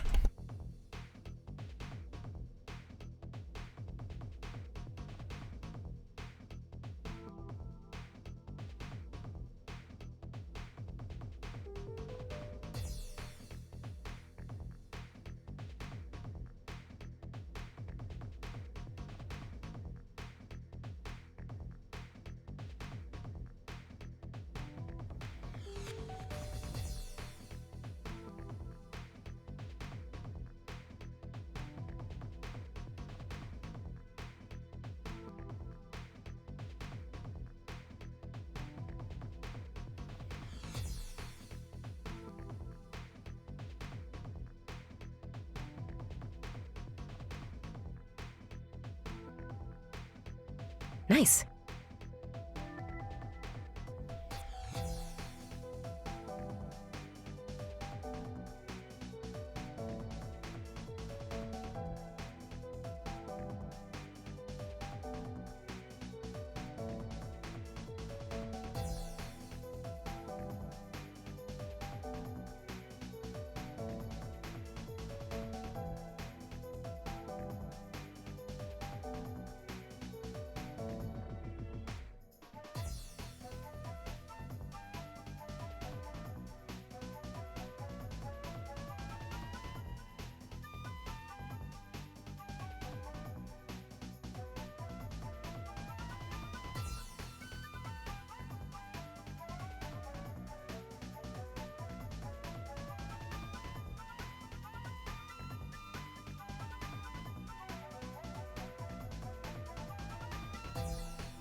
All right, we're back. Let me put my watch on. Check out this cool thing I got. It's my phone connected to a controller, and I use Steam Link app, and I play my PC games like this. Cool shit. Thoughts so far? It's pretty dope. Definitely not as detailed as I would have wanted it to be, but then again, I mean, I'm me. I'm insane, you know? So, I don't know.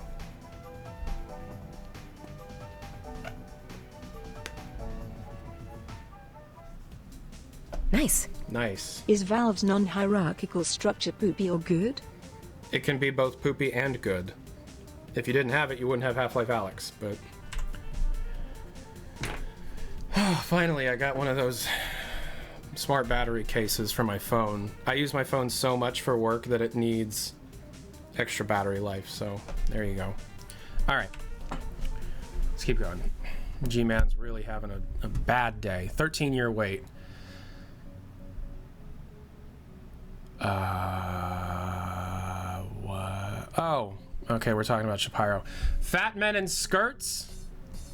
Okay, Shapiro is a multi-whatever. He acts, sings in a band, the Dirty Waltz, and the 9-Pound Hammer, and even as the voice of the Staples, that was...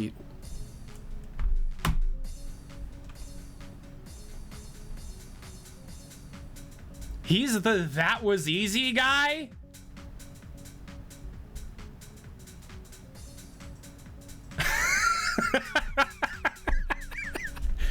That's him? Okay. His most famous role, of course, is that of the G-Man.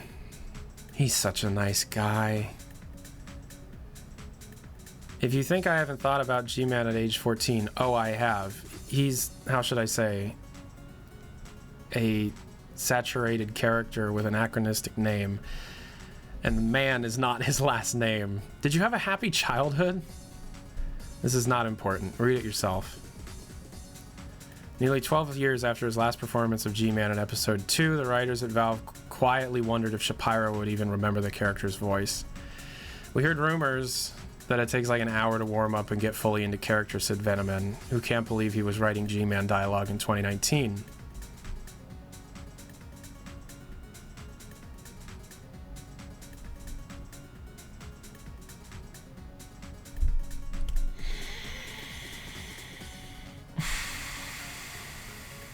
Fuck. Okay. Merle literally told me that she was asked to do that. Casting code name. I don't even know how to pronounce that, but okay. So that answers that question. They're not even gonna mention Merle in this, are they? Much to the surprise and delight of the writers, Shapiro nailed the performance in one take that lasted a mere 20 minutes, although additional pickups would happen throughout the rest of 2019. Mike, you absolutely nailed it. Thank you. We're good. We're done. Here's your $1 million. Ja Mero Kwai. Ja Mero Kwai. Like Kawaii? Jamiroquai. G-Man wasn't the only returning character that quickly headed into the recording booth. Oh, there's Merle. On March 14th, the team had its first recording session with Merle Dandridge, the actress who voiced. But by the late summer, playtesters made it clear that Dandridge's performance was a mismatch. Fucking no! But okay, call it. Blame the playtesters. Blame the playtesters. Blame them. Nope! Fucking nope! I'm not letting that bullshit fly. I'm Team Merle. Merle is fucking awesome. That is not why she was fired. No. That is a literal lie.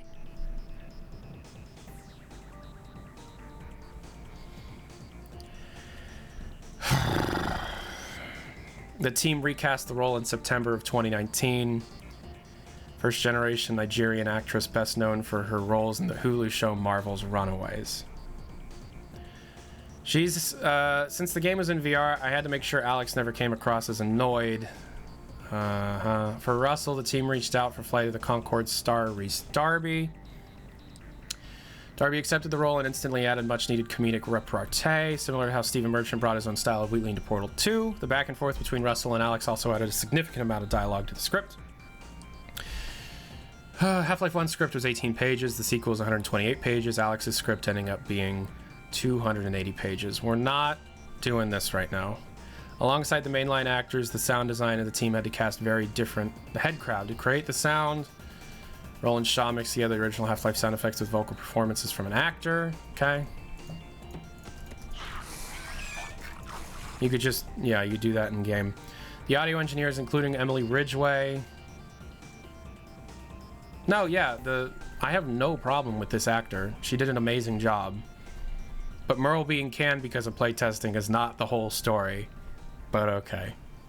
I'll probably get sued if I tell that fucking story, and that's bullshit. Composer Mike Morsky, veteran of other Half-Life Valve soundtracks, had never written music in a Half-Life world. He spent months imagining what Half-Life would sound like between the time of the original game and 2. Morsky listened to the big beat music, drum and bass, electronica, ambient, and industrial music to inspire his own soundtrack. Songs like Nine Inch Nails' Leaving Home, Prodigy's Shoot Down, and Skinny Puppy's Ghost Man. So, fun fact about Mike, and why he's the coolest fucking dude ever, is he's well known for a band from the late 80s, early 90s.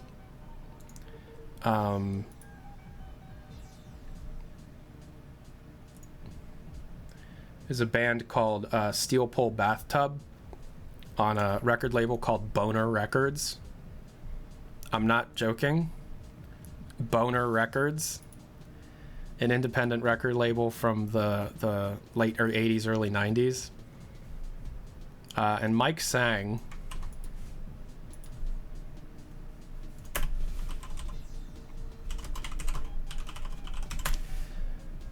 And of course there's video.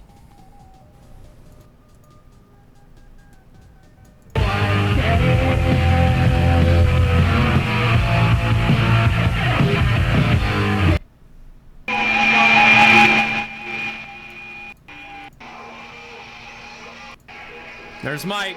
There he is.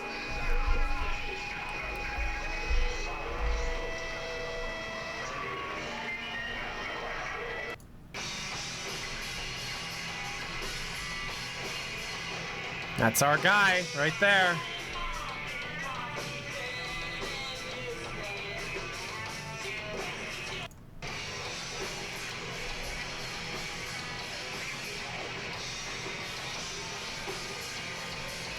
This guy, that guy, would later go on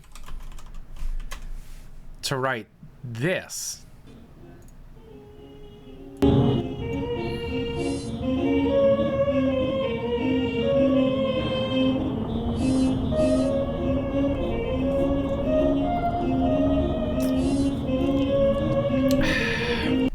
Mike, I love you so much. Please let me do an interview.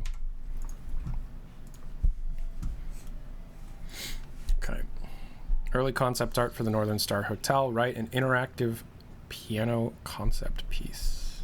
Interactive piano was very late in development. Level of immersion, the team added detail and density to the world. More interactive the scene, the more players responded. In addition to reading signs and crushing cans of soda pop in their hand, Valve started experimenting with gameplay like a fully interactive piano in the lobby of the Northern Star Hotel and a whiteboard with a set of dry erase markers. Both of them, by the way, were Tajiv's thing, as far as I can tell, based on the maps, the test maps that were being made by different people. The immersion further increased when oh, I'm so sorry. I'm terrible at pronunciation of new words. And also, yeah, Shining Carpet. Not in the game. Browning Grimes. Brownwen Grimes. Holy! Yo, thank you. Bronwen Grimes joins the project in the spring of 2019. Canadian technical artist, trade, and clarinet player by hobby. Often seen crotcheting in the Valve... What does that mean? Crotcheting. Crocheting? Oh, crocheting. I can't fucking read, guys. I'm so sorry. If you want to ruffle some weeds, I'm your gal. Grimes painstakingly went through the game world to make sure that all the plants and Zen alien elements are more interactive. If a player's hand reaches out in VR, it leaves... Yep. Throw a grenade, the plants thrash around due to a little local hurricane. Grimes programs into a voxel volume and told there are over 106 different plants in the game that each have over 200 bones impacted by the player's action. When combined with the fully interactive hands, little details like this. Damn, girl. What the fuck? Hello? Okay. This is just video from the game. A new animation system, led by Joe, helped the animated characters look more believable, especially when paired with the final voiceover acting. Animator Jamal Bradley, I love you, a veteran of animated feature films, used Shapiro's G-Man dialogue to bring next-generation character model to life. G-Man's boxy head from the original Half-Life evolved into a fully realized CG character created by Matt Charlesworth, Jeff Yune, and Paul Thuriot.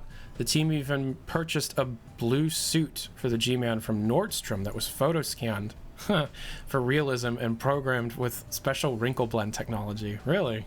I'm gonna put that in the list. The suit is real.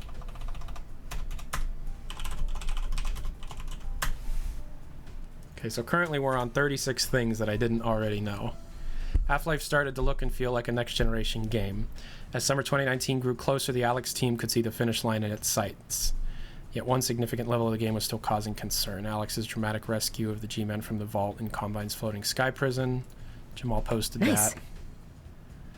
Thank you. These are new. Dope ass. Love you, Jamal. Hope you're doing good. Head crab sound mixer. Not now. We don't have time. Oh, damn. This is the Index launch party, right?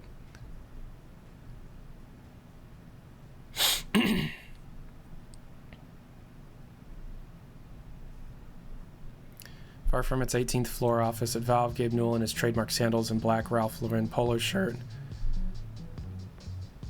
He wears a white polo shirt. What do you... Oh, yeah. Stands in front of an assembled crowd. There's a video of that.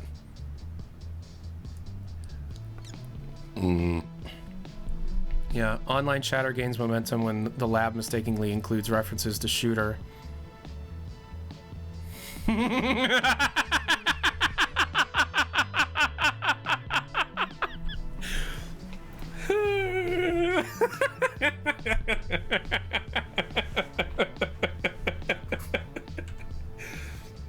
Okay. With the Index headset shipping off the production line and into the hands of consumers, there's still no public mention of Half-Life Alyx. Instead, Valve teases a flagship VR game that's expected by the end of the year. Still, rumors persist online that Valve is likely working on some kind of Half-Life VR experience. That online chatter gains momentum when an update to the lab mistakenly includes references to Shooter, the prototype pulled from the game before release. Someone forgot to run a script we have to take out all those mentions. As a result, fans speculate that perhaps Valve is remaking Half-Life 2 in VR. No, we weren't. We're building some kind of Half-Life 2 shooting gallery. Few, however, predict that Valve is in the final stretch of development of developing a... Yeah, I was saying... Whatever.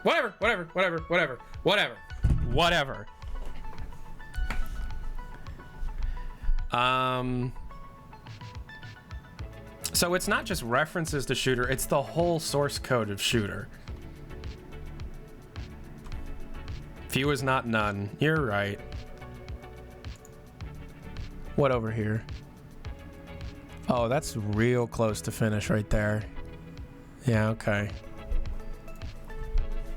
Back on the development floor, the game continues to go through thrones of playtesting and polishing. New elements are starting to come online, including two new action moments. First, a van crash sequence early on in the game, staged by Russell. At one point, there was a discussion of Dr. Breen appearing in a sequence after Alyx gets arrested by the Combine, although that scene didn't get written. Okay, didn't know that.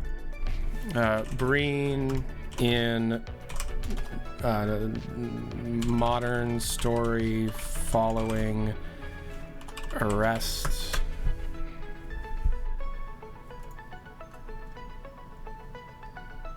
I mean, I can't read this, so Another big action moment is a derailing sequence where Alyx intercepts the train, taking her father to an over prospect. Designer Jake Rodkin put together a rudimentary patch for the idea using Hammer. Team quickly jumped on it, what would turn to be an off-screen moment into a full-blown action sequence. The trick in VR, it turns out, is making sure players are looking right at the spot you see big-budget action. You have to use sound from a psychological perspective where you want people to... Okay. What is this?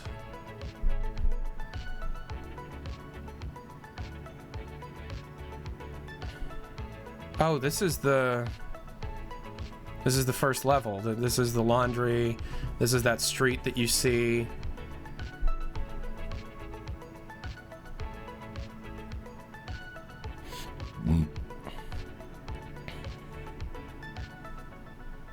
Cool. As writers continue to refine the story, the animators work to realize specific story moments. One whiteboard in the office depicts the look top-down scheme. Okay. Of a okay. Alyx, Valve's iterative approach. G-Man inside the vault pitched the idea of a red herring that they're trying. Okay. Introducing a plot twist, Alyx would overhear a conversation between the Combine and a mysterious female scientist who is integral to the building. The scientist character, whose name writers are keeping a secret, could also play a role in future Half-Life games. It's not Mossman. It reuses the Han model. If we end up making a Half-Life 3, it gives you another character in the universe who could potentially be used in the future. Adding in the Gordon misdirect required pickup voiceover sessions from actors for Eli, Russell, Alyx, and G-Man. Yet another example of Valve continuing to evolve the narrative experience up until the very end. Other areas the game received smaller attention to detail. The Antline section was, up until the fall of 2019, set in a series of nondescript canals. Then they turned it into a zoo. Okay, we're sort of waiting. Disney ride, which takes players. The text he wrote for the in-game newspapers. These are in the game. Concept art for the G-Man's cage in the vault.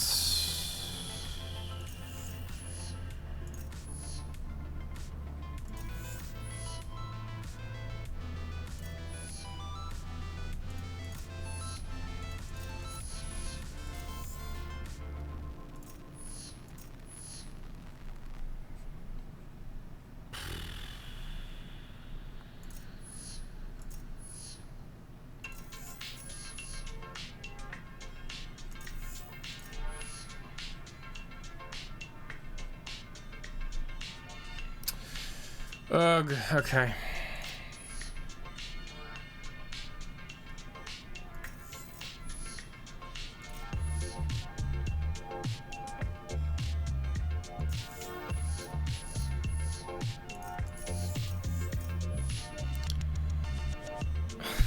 Come on.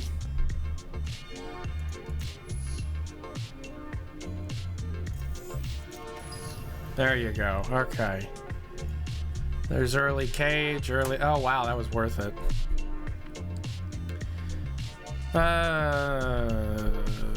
The vault.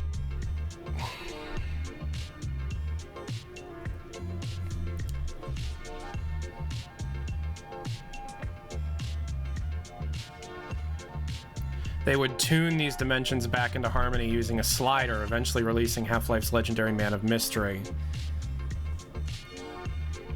I don't know what that's like.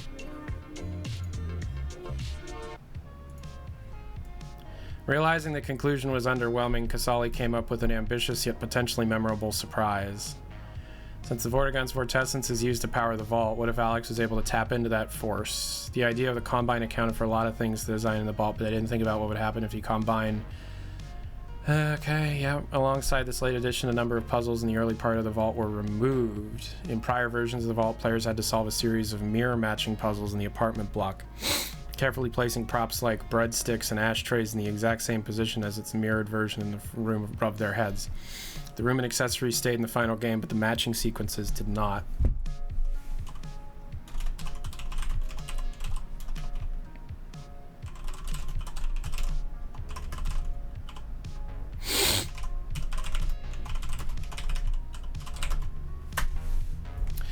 By the early fall, it became clear that Alyx would not be ready for release by the end of 2017, especially as the team wanted to avoid any kind of serious crunch mode. Still, everyone was feeling confident that the game would be ready for March 2020. Previous Half-Life games had been announced in years advance of their actual release date, and as the internet legend goes, Valve rarely met those dates.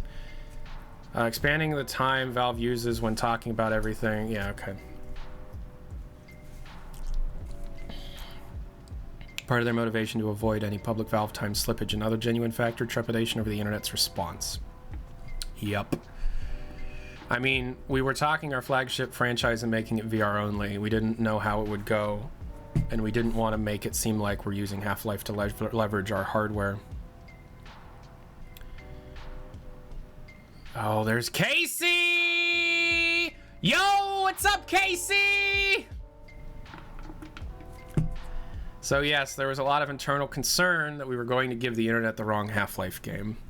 Summer turned to fall. Valve brought Casey Boyle on staff, a TV journalist known for Dota 2 players for hosting the International. Next to Slacks. Let's not forget Slacks. The team started working on a trailer to announce the project to the world. It had to communicate that it's not only a VR game, but it's truly a Half-Life game. For weeks, the team debated including the tease of the G-Man role in the game. Ultimately, he was included for a very brief moment, but masterful cameo after the title card. Valve hoped fans would see Alyx as a next-generation Half-Life and be relieved that the company was back to the Half-Life business, even if it was just for VR. And while it wouldn't come up and say it directly, Valve was anticipating fans to speculate on what was next in line, an actual Half-Life 3.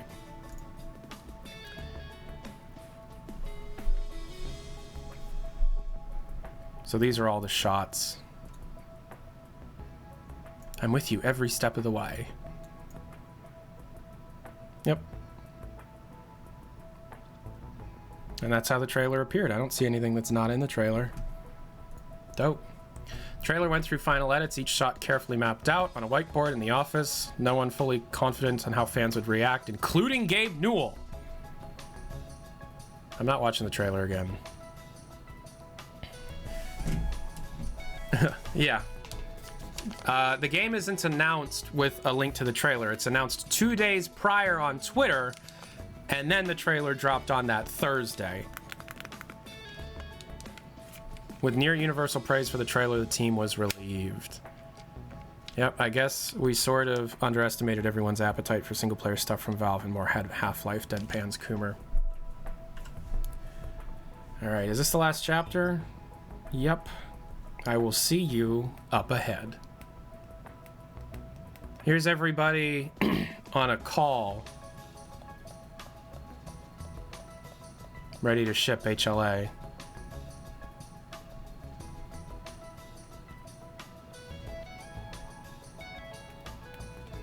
David Spare sits at home about to ship Alyx.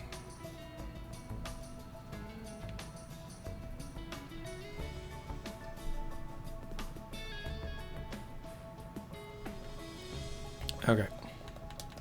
It was 4 years of work for a 16-hour game, so 4 hours of gameplay a year. I think ultimately what we've built exceeds the polish of any previous Half-Life game.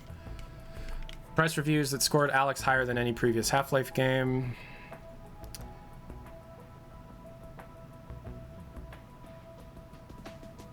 Okay, so what's next for Valve? No Valve press interview goes without a journalist trying to elicit some kind of confirmation or hint that Half-Life is beyond Alyx. The hope, of course, is that Alyx isn't a one-off, but the start of a new era of single-player games from the larger combined team at Valve. Armed with the now finished Source 2 engine, and well, they still don't have water, and the void of trepidations or multiplayer, or workshop support that imports in Source... They're not done with Source 2. The ice has been broken. Now we're hoping to smash through the ice completely. We're not afraid of Half-Life no more. Now that we got a taste of making big stuff again, we want to keep doing that. Going from this to a new big thing, which will be even bigger, is pretty exciting. Privately, most of the team hopes that the next big thing will indeed be a full-scale Half-Life game built not for VR, but a game accessible to across all traditional gaming platforms. But given the scope of first-person action game, where development team numbers are in the hundreds, some at Valve wonder if the company wants to take on such a large project. Others wonder if VR games might be in their future as Valve continue to push further into VR hardware space. Maybe there will be a surprise as well, including a top-secret new project that another small team at Valve has been working on since the first part of 2018. Citadel! If anything, the process of shipping Alyx has reminded Valve how much talent has still gone into creating world-class cutting-edge video games. Alright, we always knew that competency was here, but it's great to be able to flex it again, both for our fans and for our eternal morale. One thing is more tractable. Valve's future won't be defined by software. The hardware labs are already working on what's next, with Jeremy Sallin hinting that the Index is really 2-year-old technology at this point. The push into VR and perhaps other types of hardware will continue. Gabe and I have a lot of ideas on how to make hardware more like software. Oh god, please don't drill in my head. In press interview, here we go. Newell has teased brain-computer interfaces as one future path for Valve's hardware. Imagine a headset that can read players' brain to determine if they're happy, sad, frustrated, bored, focused, or distracted while playing a game.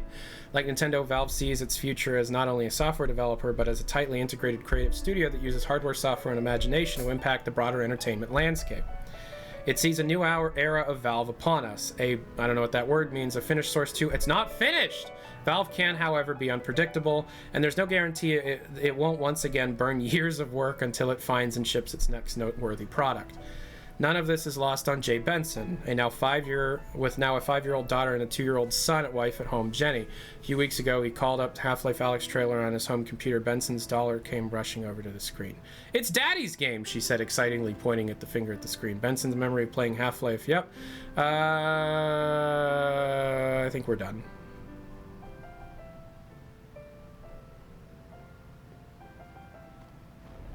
Nice. Gabe will bring us to Cyberpunk.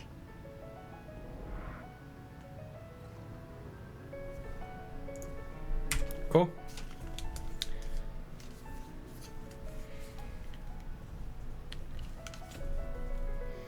Any questions? I learned 38 things. Oh no, 39. Citadel's still in development. Office tour? Absolutely fucking not. Oh, there's an office. I don't care. Please remind us what Citadel is.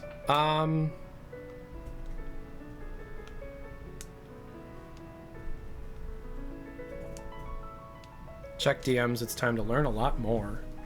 I'm not taking leaks live on stream anymore.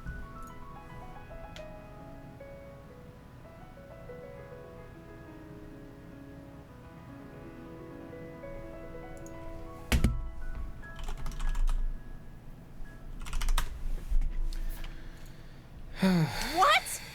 Terry's concept art on walls for Valley of the Goddess in the office tour. Okay.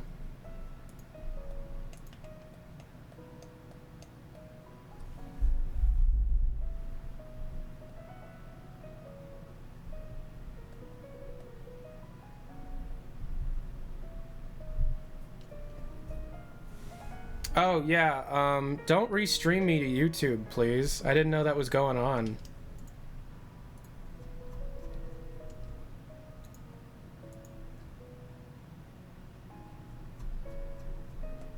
Okay.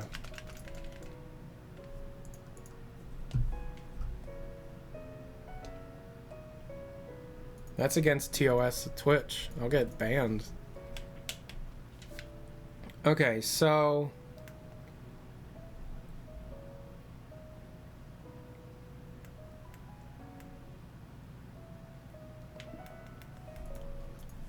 thinking. I think this stream in its entirety is going to be uploaded to VNN, like the main channel. So if any of my GFX artists are here, if you could make a first impressions of the final hours of Half-Life Alyx thumbnail, that'd be great. And then if you could turn the thumbnail that I just had you guys make, the HLA final hours is out now, if you could adjust that to 39 things I learned from the final hours, that'd be great. Okay, what were the 39 things I learned? Russell's voice actor first started. Russell came in to do voice work on February 19th. Plantation level from Left 4 Dead was from 2010. Alien Swarm was once themed around Half-Life. You know what? I'm not going to read all of these. I'm just going to make... please don't say GFX. It comes off as amateurish. So?